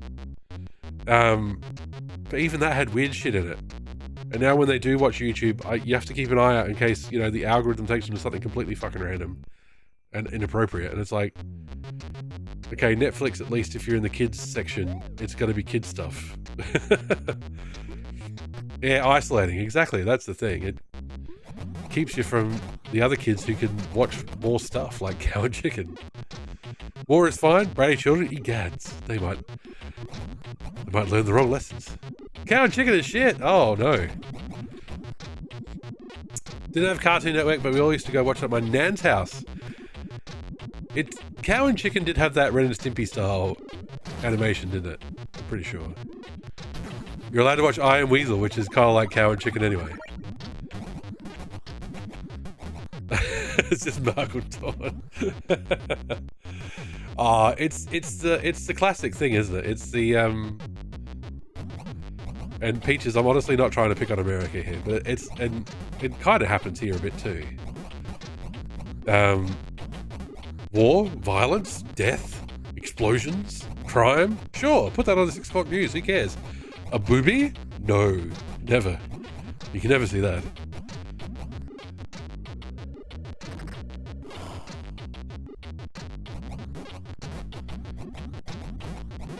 There you go. Daria was good.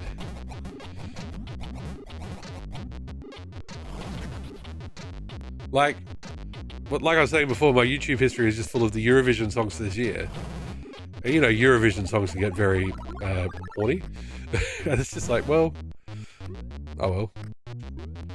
Like there is a song this year, and the headline, it's just called "Can't," which is song or singing or something. And so the chorus, she says that. And I had to explain it to Mrs. Machine Gun. I was like, you know what that means? what she's kind of doing. And so she's like, oh, we have to tell them not to sing that song at school, don't we? And it's like, yeah.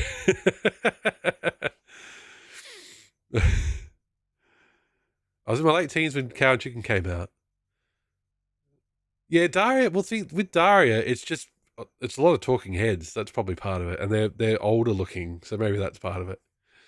Maybe they're just like MTV, Gen X music. I was in my late teens when Cow and Chicken came out, but I didn't. Oh God, chat, stay with me. Don't run away. Seems like an invitation for Ren's Tippy, yeah. It's unsupervised, but kind of restricted myself in ways. Never watched South Park as a teen. I was scared to get caught. They didn't ban anything the ABC aired. Well, there you go. Good old ABC. Freaky Stories was definitely not a traumatizing show in any way whatsoever. A Japanese artist uploaded an anime OC that looked just like Daria, but anime schoolgirl. Huh. Had to resist replying to that person on Blue Sky. Was it intentional or not? MTV used to have some weird... Oh, I watched Eon Flux. I watched The Max. I watched The Head. And yeah, they were a bit freaky, but it's for adults. That was the goal. And now that I've paused the game, I feel the need for speed. I'm just gonna go to the toilet quickly. I'll be right back. Let me put on some. Since Winamp doesn't want to work, let me put on some different C64 music. Just while I'm seeing this chat.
Oh, it hurts me to press pause.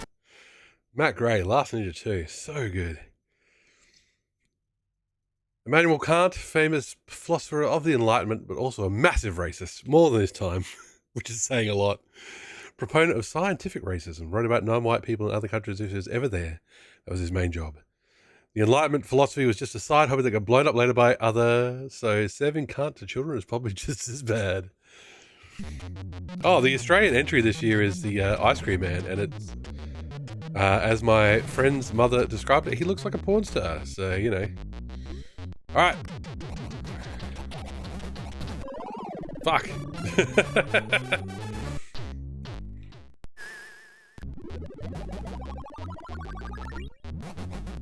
We're gonna get upgrades. We're gonna get upgrades. Or Milkshake Man, sorry. It's not Ice Cream Man. He's in an ice cream van, but he's talking about milkshakes. I'm not a big fan of the...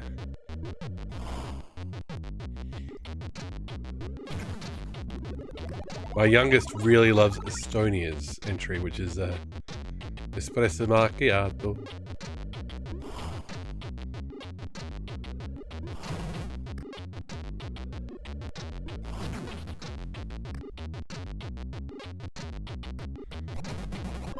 Fuck!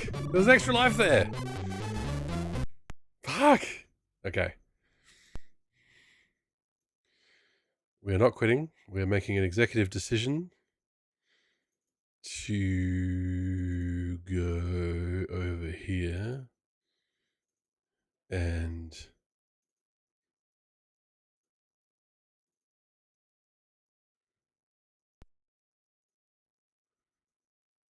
Whoa, what the hell? Oh my god. Ah, calm down, C64. Ah! What are you doing? Oh my god. Okay, hang on.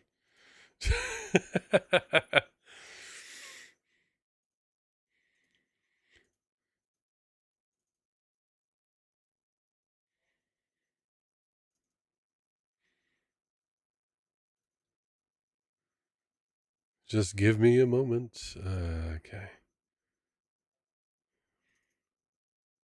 God damn it. Where are the executables? Here they are. Spoke too soon.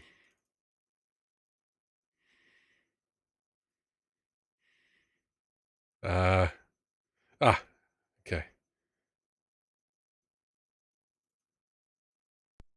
There, all right.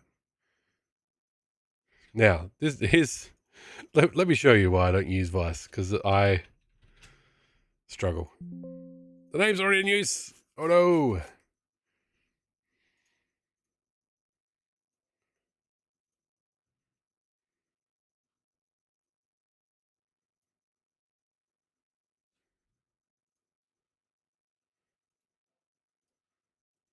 Properties.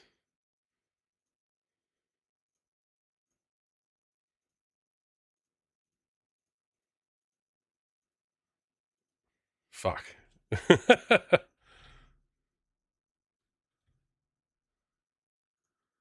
trying to switch over to Vice 64 and it is refusing to capture the fucker.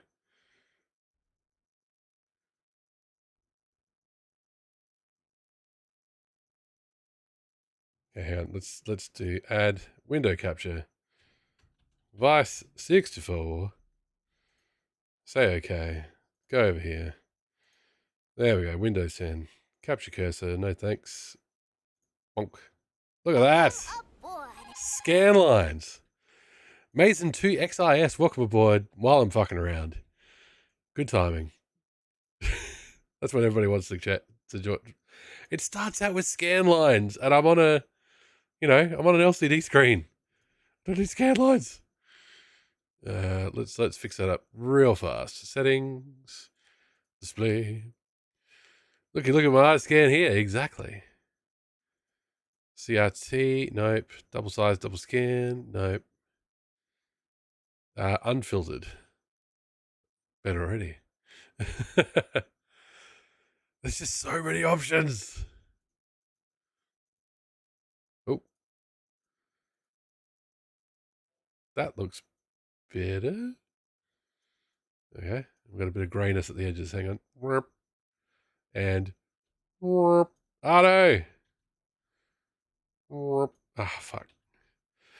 See, I've got Flycast ready to play Time Stalkers, thinking we could beat this game tonight, baby. And instead, here we are setting up a different emulator. The life of a streamer. Work better. Okay, that'll do for now. Okay, now let's attach a disk image.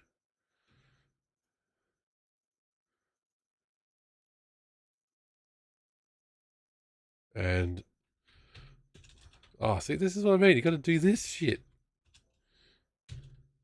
Do this shit. I know what it is. I know it's load star Commodore 1. Thank you. Wait 30 minutes exactly.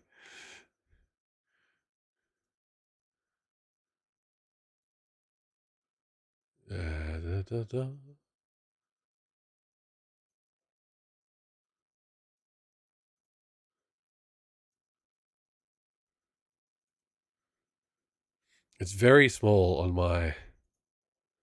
my screen. Oh, it doesn't have the fast loading on or anything. Is it warp? Oh, here we go. Run. And then we go Control W.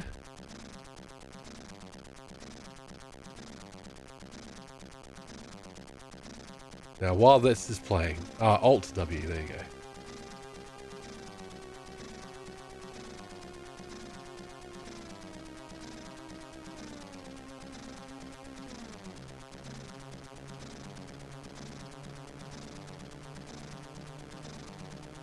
Okay. Sorry, I'm just trying to make it bigger for me. And then we just need to do joystick port 2 and we'll be sweet. We'll be great, everybody. We'll be laughing.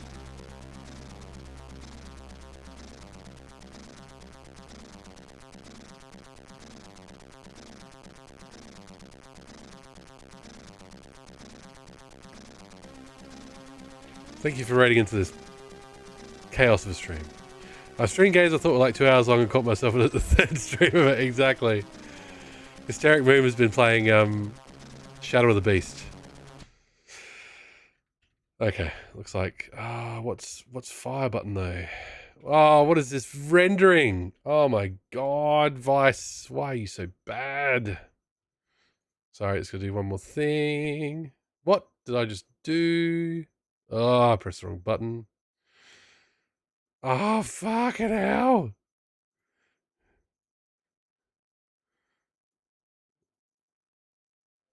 Input. Joystick.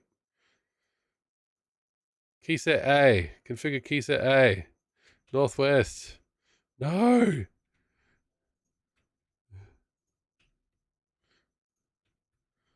Real fast.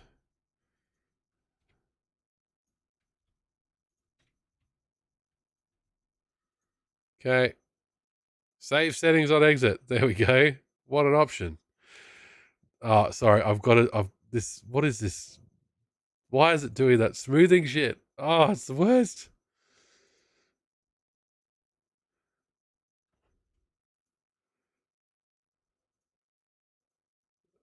Is it that that's doing it? It is that that's doing it.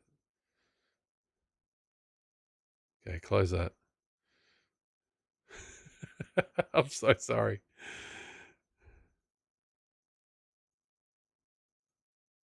Okay, close that. If I just grab this, can I make it bigger? I can. Oh, now we're talking. And it's not doing that friggin' 2SI shit that everybody who's ever emulated a Mega Drive knows what I'm talking about. Okay, here we go. Here we go. We've got it, people. We've got it. We've got it. Okay, now.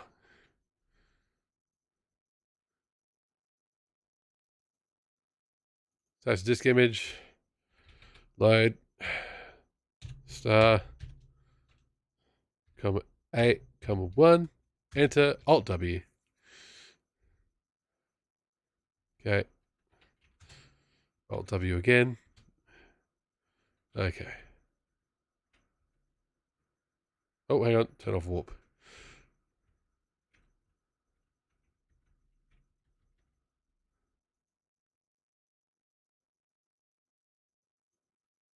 Sorry, let's do one more thing. Okay, we've done key set. Start game. Start game. We can do it, everybody.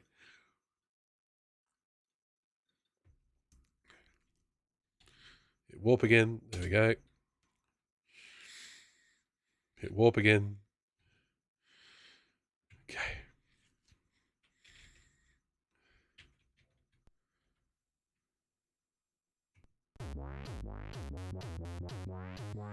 Okay, hang on. Joystick is not working like I thought it would. Joystick number 2 is key set A. Key set A is, yep. Down. Left. Right. Okay.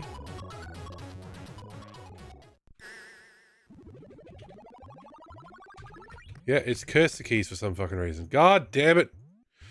Vice, what is your problem? Okay. See, this is why I use CCS64.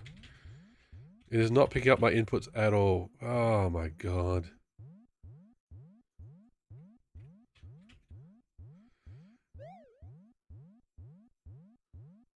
Alright, we're gonna have to play with cursor keys. That sucks. Oh well. Alright, we can move. We don't have music on, but we'll have it on soon. How's that look compared? Let's try and speedrun it. Damage boost, there we go. I went into the joystick settings and made sure joystick number 2, because we read the manual earlier and we know that it needs to be the joystick in port 2, was configured for key set A.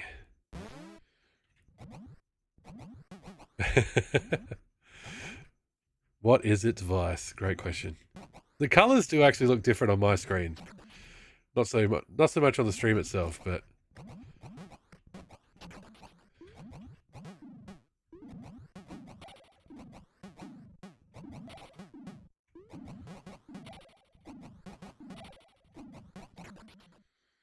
I do love CCS64, but yes, it's unfortunately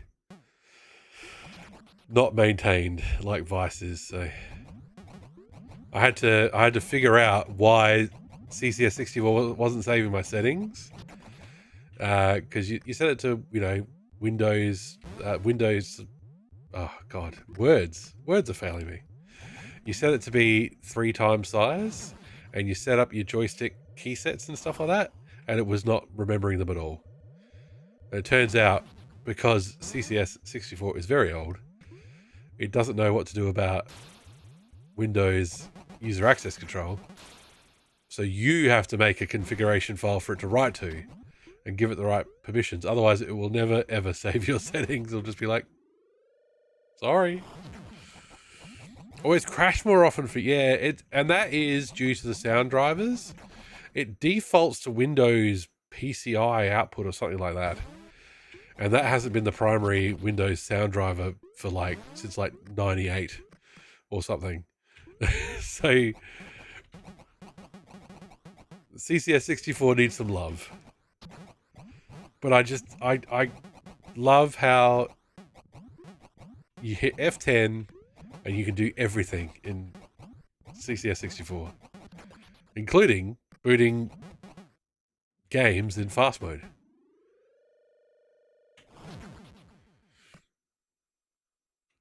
So here we are. I have to get over my old man preferences.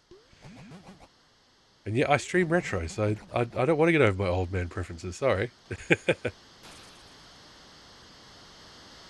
Is that the water? We couldn't hear that before.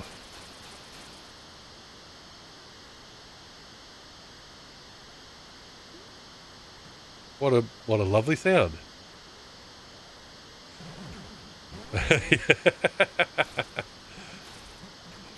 My preferences as an old man, Zell.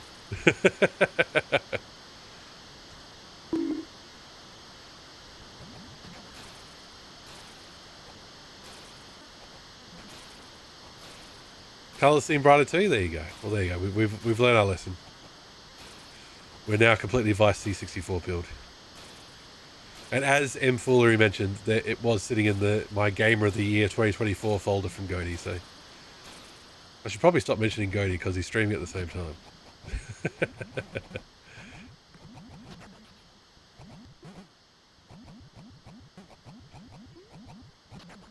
But yes, I think the compromise we're gonna have to make, everybody, is that we're gonna have to we'll save state after beating a level.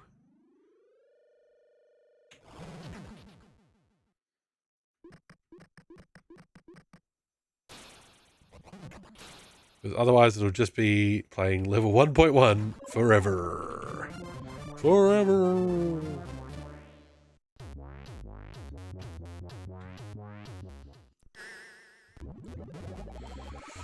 What have I got this keyboard with this numpad for? I have to use these tiny little fucking cursor keys. God damn.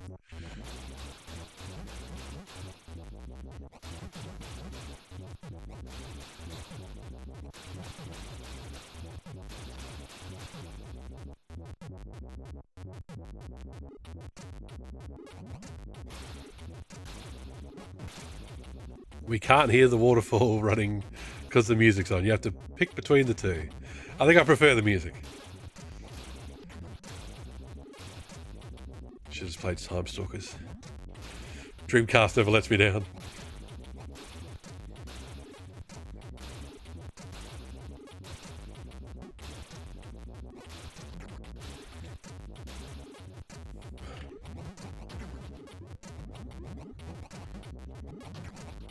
The actual play experience doesn't feel any different though. Like, it's still the same floatiness and stuff. So I don't think we've gained or lost anything by playing on different emulators. What does the C64 Mini use, like, as an emulator, essentially? Do we know? My eldest brother has a Raspberry Pi C64 thing. You may have already heard about it, but there is a ROM pack of Commodore games called Open Load 64. The ROM files are the cartridge file format. Oh, they load so much faster. Yes, we had cartridges. Yes, we had the Epix fast load cartridge. I think we also had Hero. So if I was like, I want to play a game right now, I was playing Hero.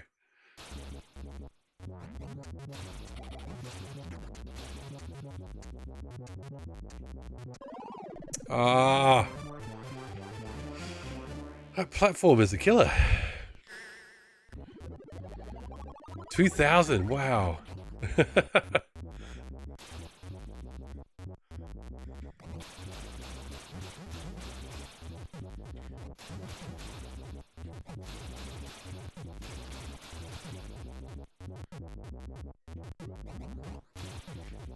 Forgot my golden rule of not going over that waterfall too urgently.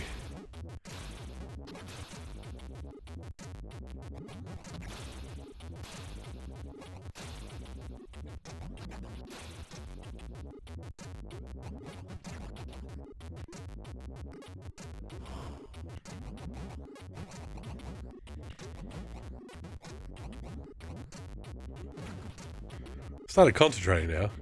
See it on my face.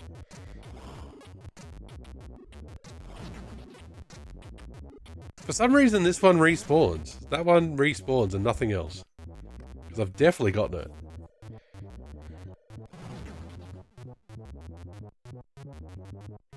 It says we got 12 down below, so...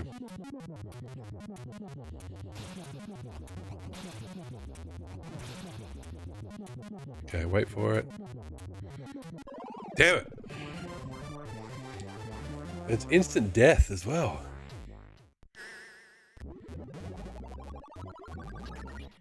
They should totally checkpoint you after that giant worm.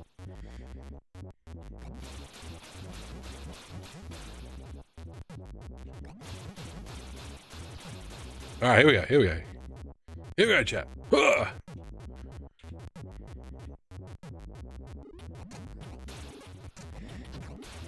I do not know what the point of having platforms up there is. Maybe it's just to tease you. Lure you in with promises of higher paths.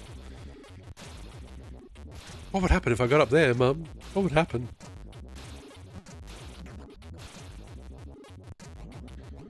Especially since the screen only rolls one way. Come on. Come on. There we go. Rock and roller.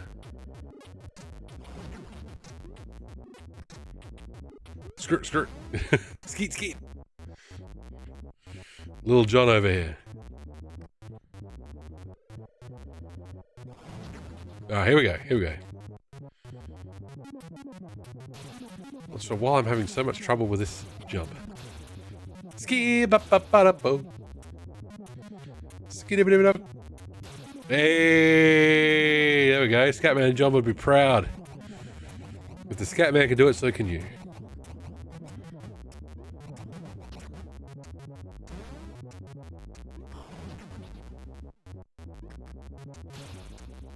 Next checkpoint coming up.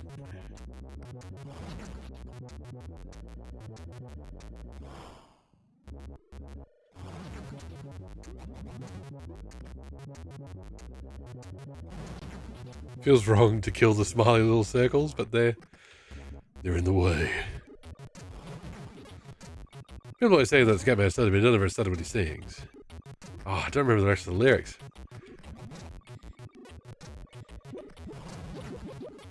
Recently saw a video essay about how Scatman John is a communist. I didn't think I could like him more. Sorry, these are our scats now.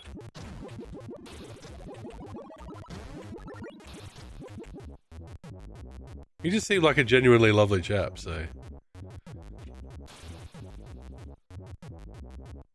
You feel bad for him. Why is that?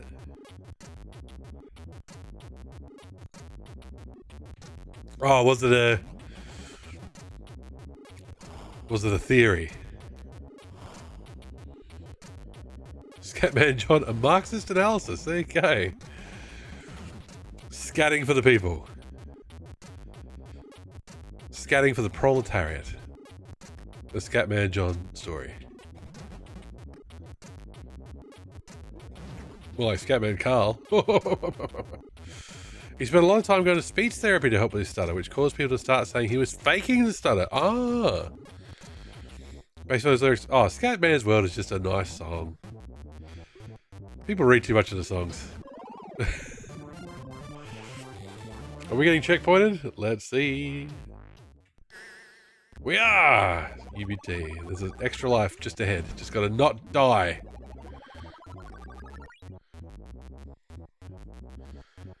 Oh, isn't it terrible?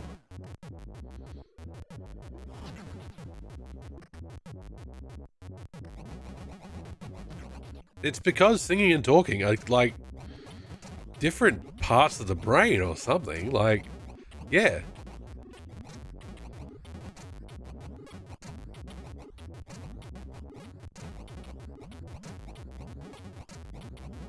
So yeah, you stutter when you talk, but that doesn't mean you have to stutter when you sing, and vice versa.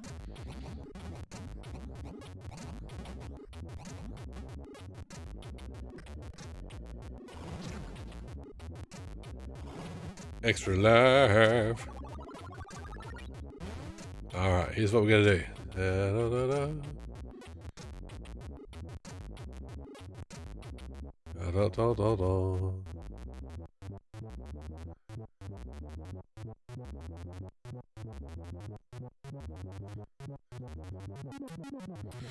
Same with ADHD. Doesn't cope? I don't know if ADHD exists. Does cope under massive stress? Oh, isn't it? Oh, so ADHD is fake. Yeah, I know exactly what you mean. It's like, oh, so you got treatment for your condition and now you're better? Oh, obviously it mustn't be real then. It's like, we'll try that again?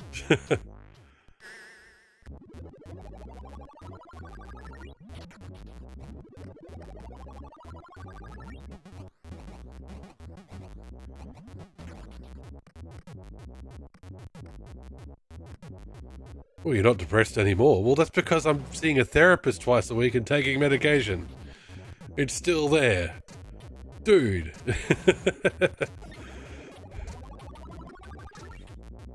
Alright, we've unlocked infinite lives, everybody. Just gotta not die over and over again here. Right, here's what we're gonna do. Oh, what? That's a one-hitter? No, exactly. It's like... But it just comes from a lack of understanding. Oh, it's not a one-hitter. We got hit once already. Okay. Yeah.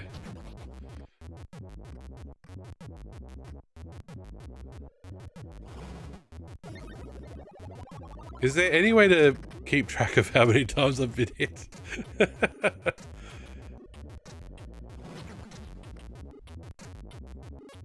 I just noticed Clyde down there blinks.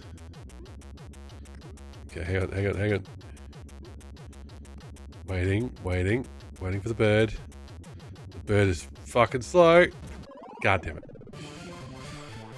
Had that talk on a friend stream. He has chronic fatigue syndrome and can get off his wheelchair a bit if he needs to, but his fatigue gets worse if he does. So he can't stand like 10 minutes or so.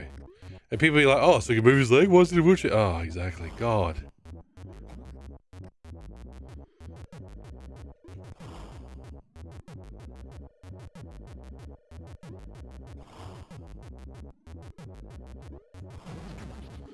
There's honestly, it's just a lack of willingness to engage.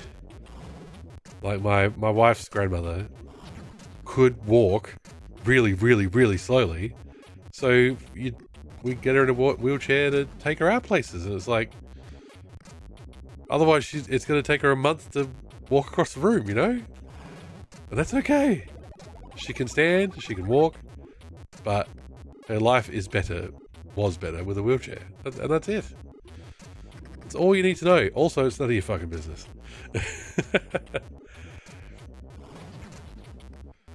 Too many people out there diagnosing other people.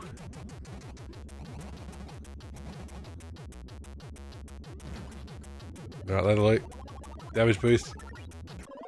Oh no! Boom. Oh, exactly. Nothing else could possibly make that happen. Yep, only slightly rough out there. Okay. Droopy B. We could do Super Droopy. Fireball. Fall up. Let's go Fireball. Can we do Super Droopy? 2 and 1. Yes, we can. Can we do... Can't do that one. Can't do Wiggler. We can do Curly Whirly. There we go. Right, done.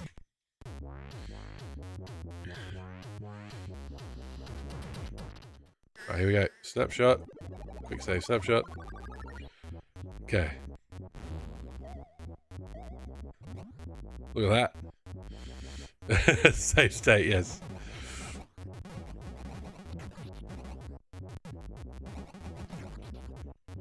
It's worth with mental disabilities and illnesses, but to think people even do that when you can see it. No, exactly. Exactly. It's a terrible shame. But honestly, those kind of people they're not worth your time. You know what I mean? Take a luck break, BGH. No worries. Good luck. Thank you for the good luck and thank you for the luck.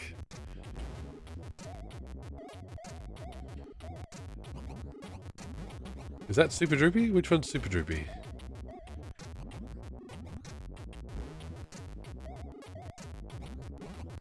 Not sure. The way people react when I wake up to it, exactly. And it's none of their business. Liger. Can't make the body.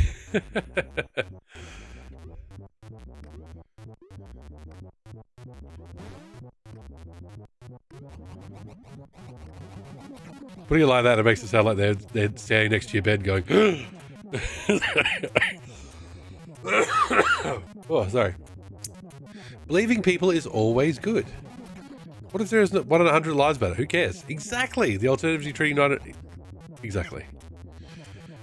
We need to means test everything in case one person is fucking telling the wrong thing. It's like, oh, for God's sake. Unfortunately, governments and stuff tend to take we must punish the 100 people just to make sure there's not one person getting away with it.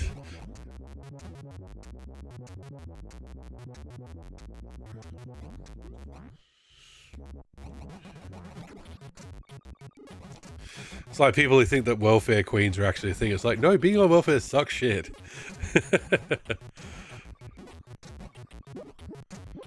You just haven't been on welfare yourself in a very long time. Or you don't know anybody on welfare, so you just don't know.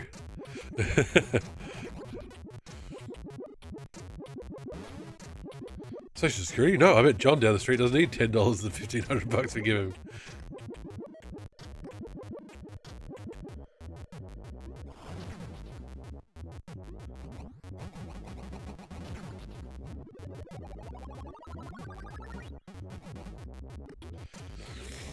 I work in IT, and it just gets me when otherwise very smart people say things like, I don't want to get paid more, then I'll get taxed more. It's like, yeah, you're still making more at the end of it. You're still ahead. I mean, it would be better if we taxed the rich and didn't have to worry about that, but that's another story altogether. You're a queen despite not because of the welfare though. Exactly, Queen's in chat. I swear every time welfare comes up with my mother, I inevitably hear one of like 3 anecdotes about people on welfare who use it to buy lobster or buy 12 packs of soda, dump them out in the parking lot and redeem the cans for money.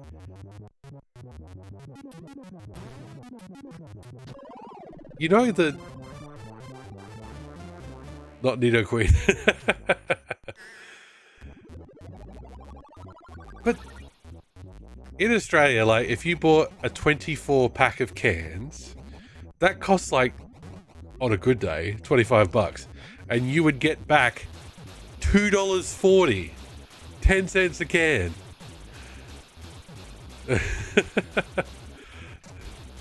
That is not a good money-making scheme.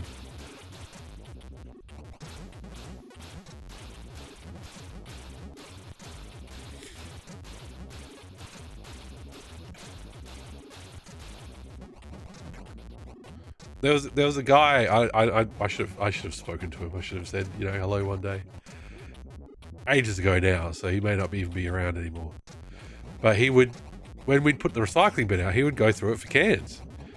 And my wife was like, oh, that's a bit feral. And I'm like, well, look, if he wants to go the effort to go through my bin to get the cans, good on him. Doesn't fucking bother me. Why sit there dumping to get it back less money? Exactly. No, Zell, exactly. It doesn't make any sense. Are we sure an episode of Beavis Butthead without a money-making scheme wasn't being witnessed? Yeah, Peaches, I saw them do this in the parking lot, and one kept talking about TP for his butthole. They were so rude. What were their names, Mum? Cornholio?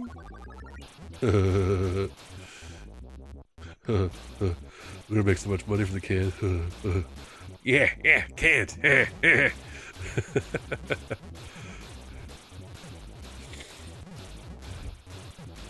Despite being queer, I feel like sometimes I'm the only straight thinking person. We all think queer in our own ways. I'm not overly familiar with the welfare programs here, but my understanding is that the soda is free. Ah, okay. Via the meal ticket voucher systems, they get the soda for free, redeem the cans for a small amount of money, so it's still not much money.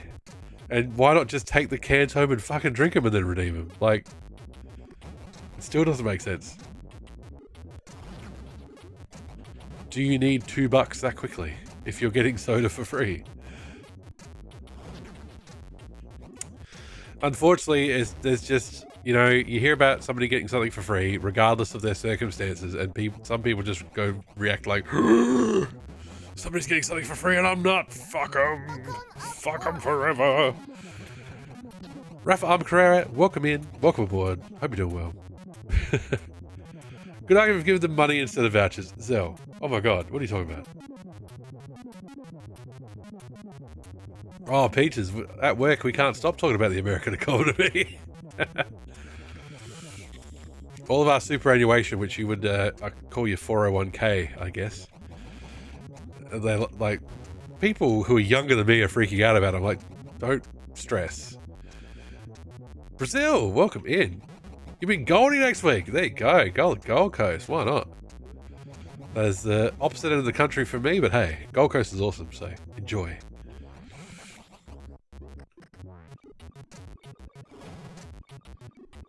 If you're in your 30s or 40s and you're panicking about your superannuation, it's like, it's okay.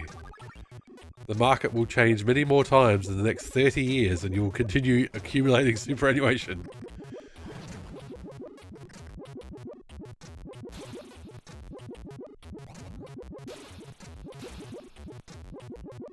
Oh, here we go. Let's try from up here. Give him the droop. There we go. Oh, God. Peaches, I hope you understand if I don't read that out.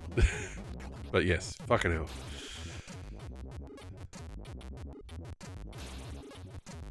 Oh, it's 1 AM and we're getting fucking political. Look out.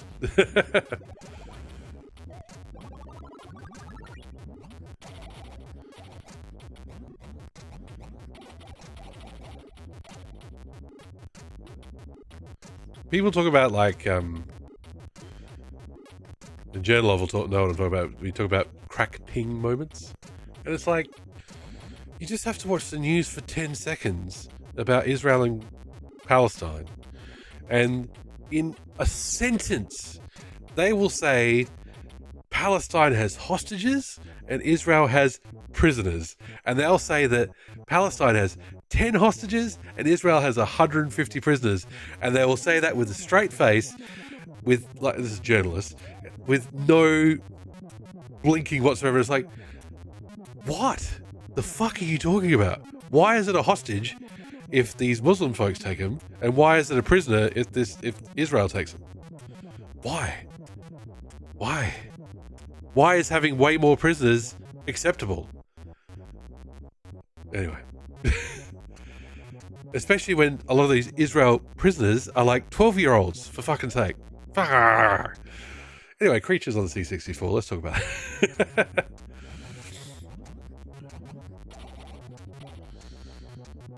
My reply, it's not about the money, I'm not hearing you talk about taxing the rich. Well, exactly.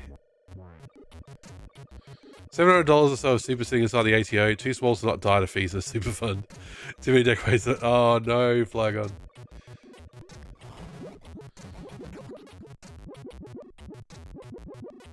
Timmer, no trolling. Well, honestly, I wouldn't disagree with that, Timmer. They have the right to defend themselves. They don't have the right to commit genocide in other countries. Cool. We're on the same page. Glad to agree.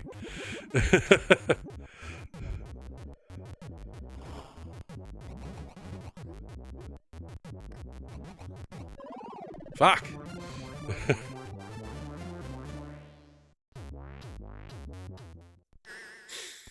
Dad loves defending rich people. Haven't they earned it? No, Dad, they haven't. If they have earned it, then they can pay their taxes.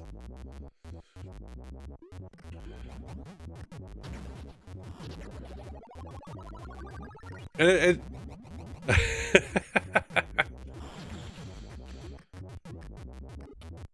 I think, and unfortunately, it is a case of people not understanding how big a million is, how big a billion is, and not understanding how percentages work. You could tax Elon Musk or Jeff Bezos $1 million a day, and they wouldn't fucking notice. Whereas if you taxed me $100 a month, I'd notice. That's what it comes down to. Oh, Peaches, I don't want scary thoughts. It's late.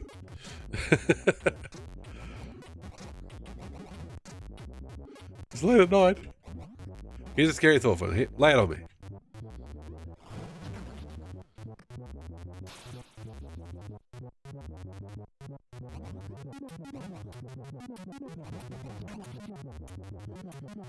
Alright, we're cooking with gas, folks.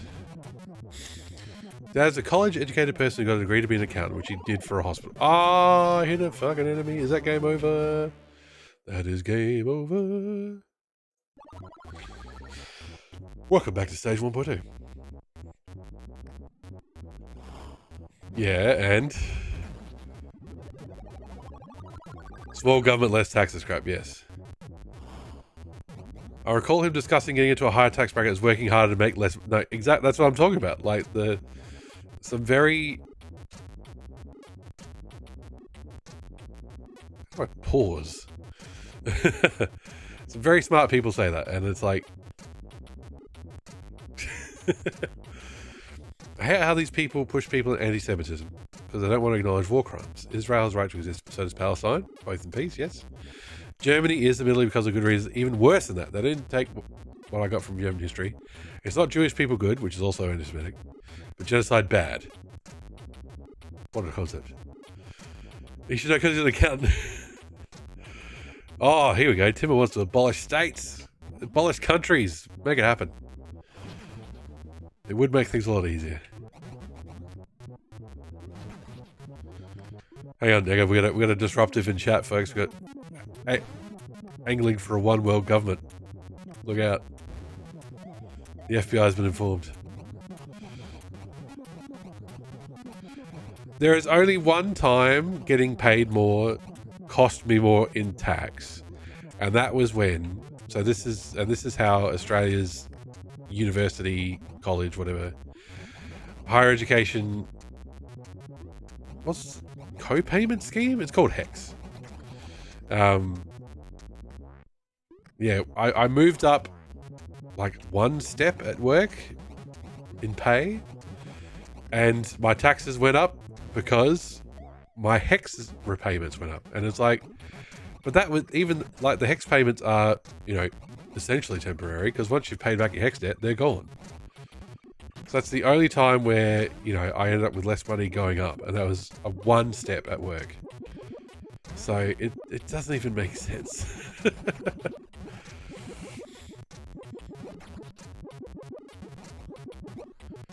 And it's it's an issue with financial literacy.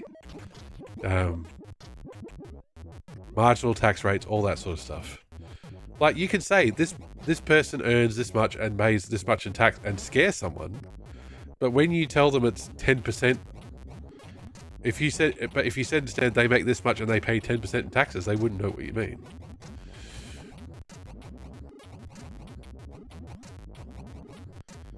No, you're right, Timmer, you're right. And it comes back to Eurovision. Like, there are countries in Eurovision now that did not exist before. Or they used to be a different country. And it's okay. That's a long way off, Zell, I'm afraid. It's a long way off. But if we get there, all the better.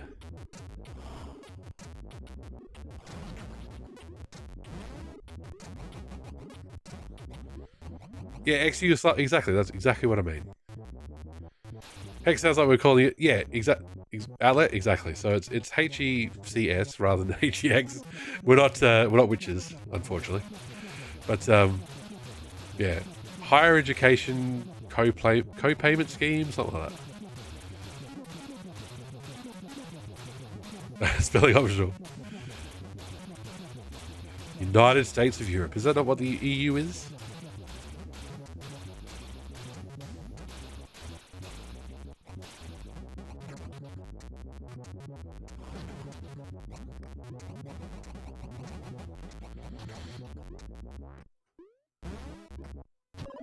Oh, that little bit.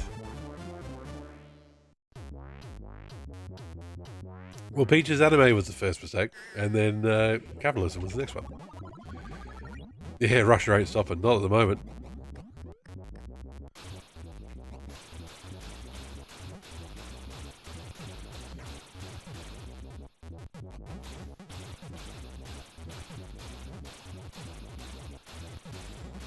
Miyazaki's saying that because of ChatGPT's fucking Ghibli filter.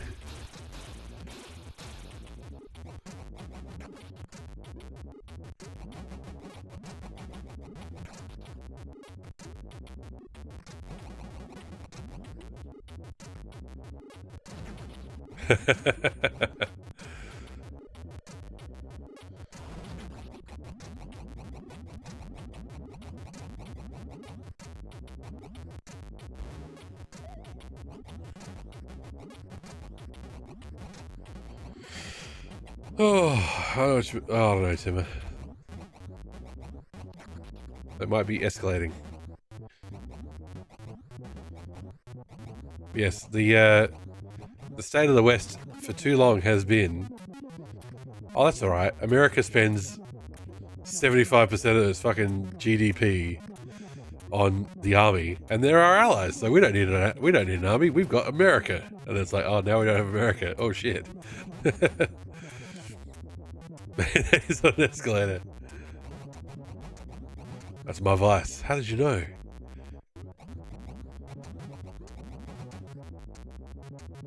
This enemy dies, doesn't it? God, they're so strong. There we go. God.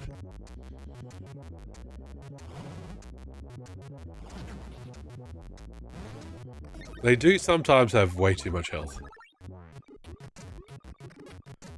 We'll try and push through. We'll try to get to 1.3, and then we'll call it a night, I think. We can continue with our creatures fun on Saturday.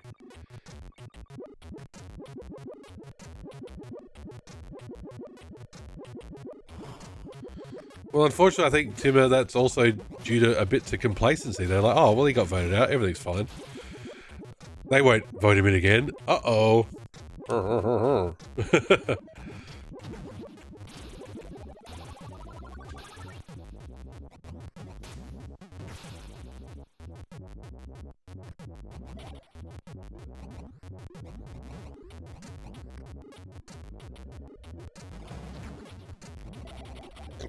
Oh, excuse me.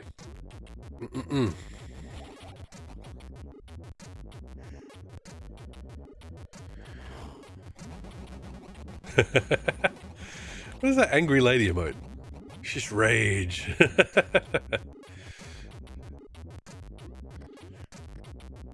I like this one I got from the hype train. Just the mind blown. Oh, that one too. You all should be using that emote at the moment.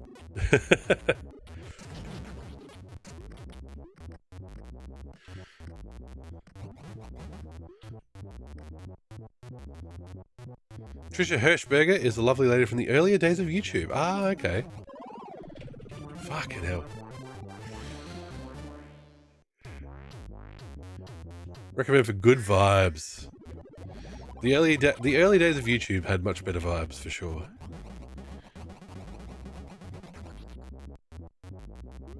You can still find some good vibes.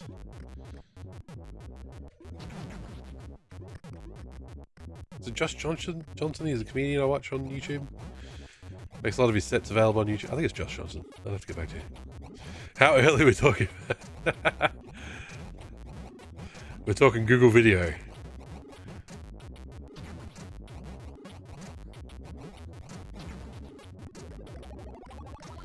The early days of YouTube was based more on making cool things, less about making money, and Peaches under 10 minutes. Oh no, Zell, don't say that. I think you've told me about that before. Look at how much health they've got. Too much health. Okay.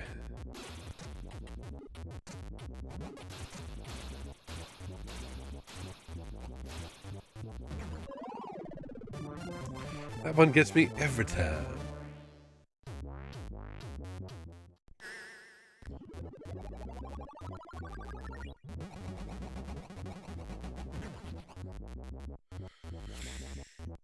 In 2012, Hirschberger became a host on SourceFed, a YouTube channel discussing news and pop shit.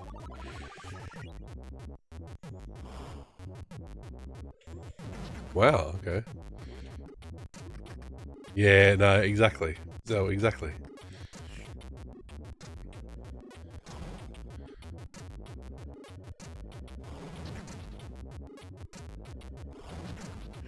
That was when journalists began to notice. That doesn't mean they weren't there before.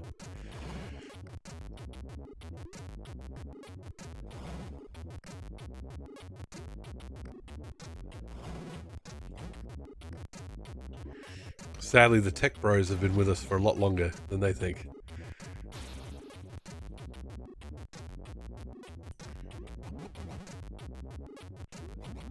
Ah, Sargon!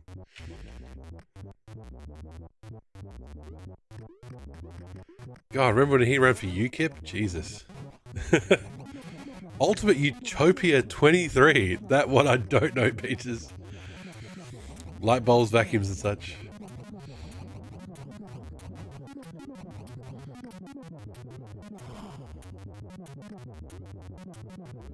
Oh, in the early 1800s. Sorry, that was, I may be old though. That's before my time.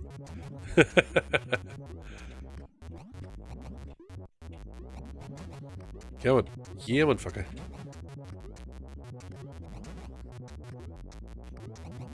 There we go. Bum, bum, bum, bum. We're on last life here, people.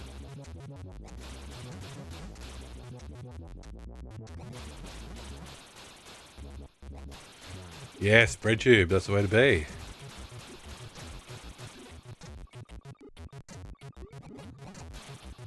Extra life. Give it to me. Give it to me. Give me that life.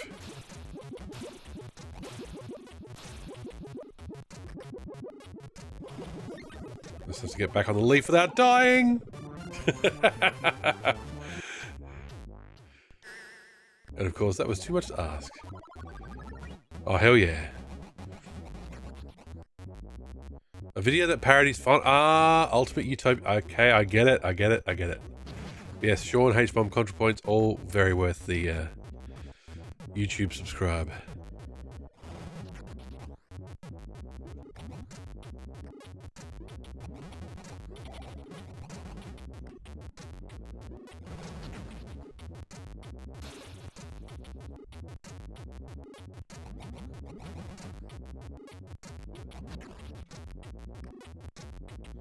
The conspiracy video. Which one do you mean, Timmer? You have to narrow that down.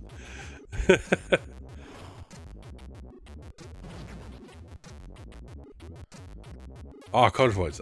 I haven't, no.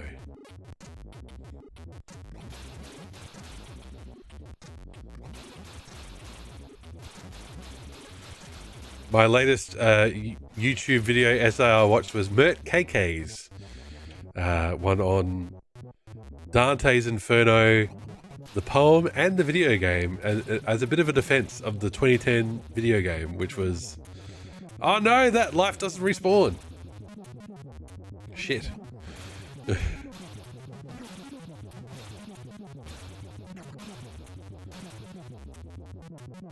Oh, it doesn't exist anymore. That's the way it is, isn't it? The things do disappear.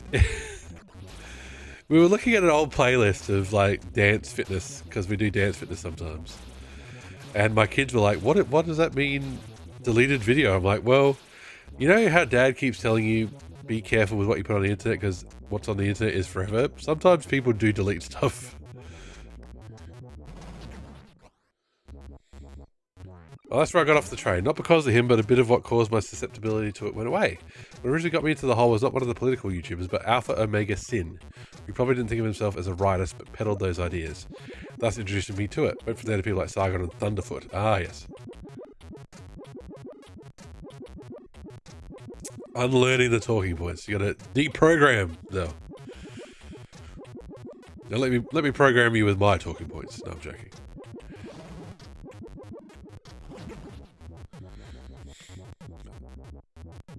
Amazing atheist. Well, yeah.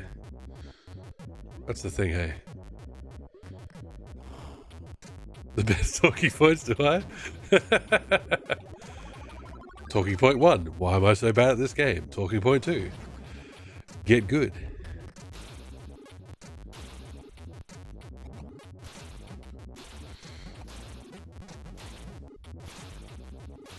Dick Wolf. Is he the guy who does Law and Order?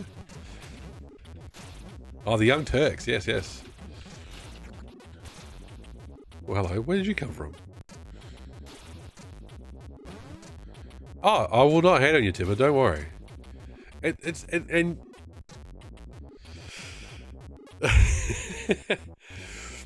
the that's what causes splits with the left, is that purity checks and stuff like that. Sometimes a channel you watch or a newspaper you read or something will fuck it up, or say something stupid, or have a columnist you don't agree with, or an editor you don't agree with, and that doesn't mean you should write it off entirely, but people do, and that's why, you know what I mean? The Dreamcast was a console so far ahead of its time it was very unappreciated. Yes. The Phantasy Star is the best RPG series ever made. Double yes. There.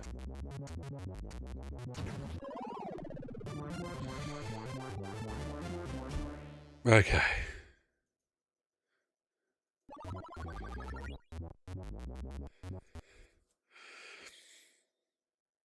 We have a save. It's the start of 1.2. It is just about to hit 1:30 a.m. here. I've got to go to my kids' sports day tomorrow, so we're going to call it there. But not for a lack of love of the game. Shoe on head. Oh god, she's just all over the place. Shoe on head. That's hard to pin down. Hate the infighting. Some aren't leftists, can be excised. We have to be careful who. Bad arguments don't count, but he went down the hole like Jimmy Dore. Yes, he is not left. Yes.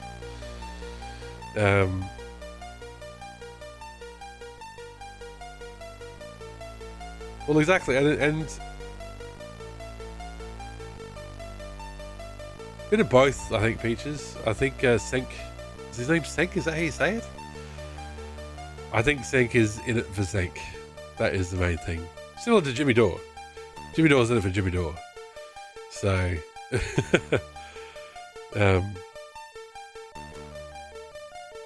Shank. Okay, sorry. I've only ever seen it written, so I haven't heard it pronounced. Anyway. That's not. Fuck. That is wrong. Screen. Oh my lord. We were not playing. We were not playing Snowboard Kids, but hey, pretend we were.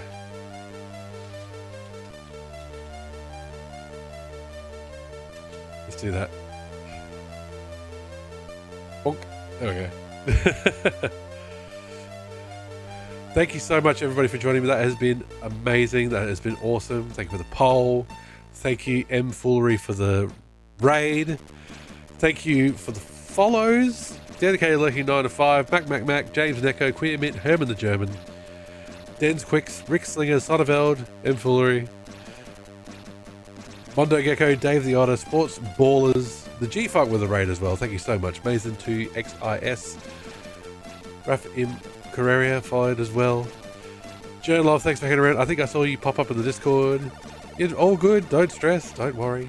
Let's see who's on. Let's see who's up. Let's see who's down. Let's keep this raid running. Let's keep spreading the love around. I think it's the way to go. Who's on? Who's up? Who's down? Who's playing stuff?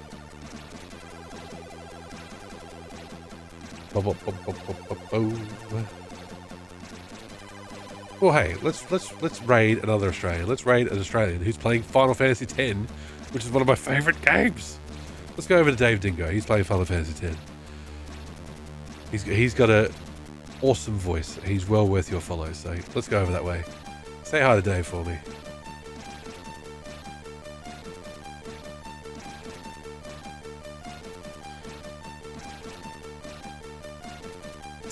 Thank you so much for joining me. It's been an awesome time. We will try and beat Creatures on Saturday night, and then after that we'll be on to Time Stalkers. So please join me then and there. And wherever you are in the world, I hope you've had a wonderful morning, afternoon, or evening. Have a lovely night. Bye-bye.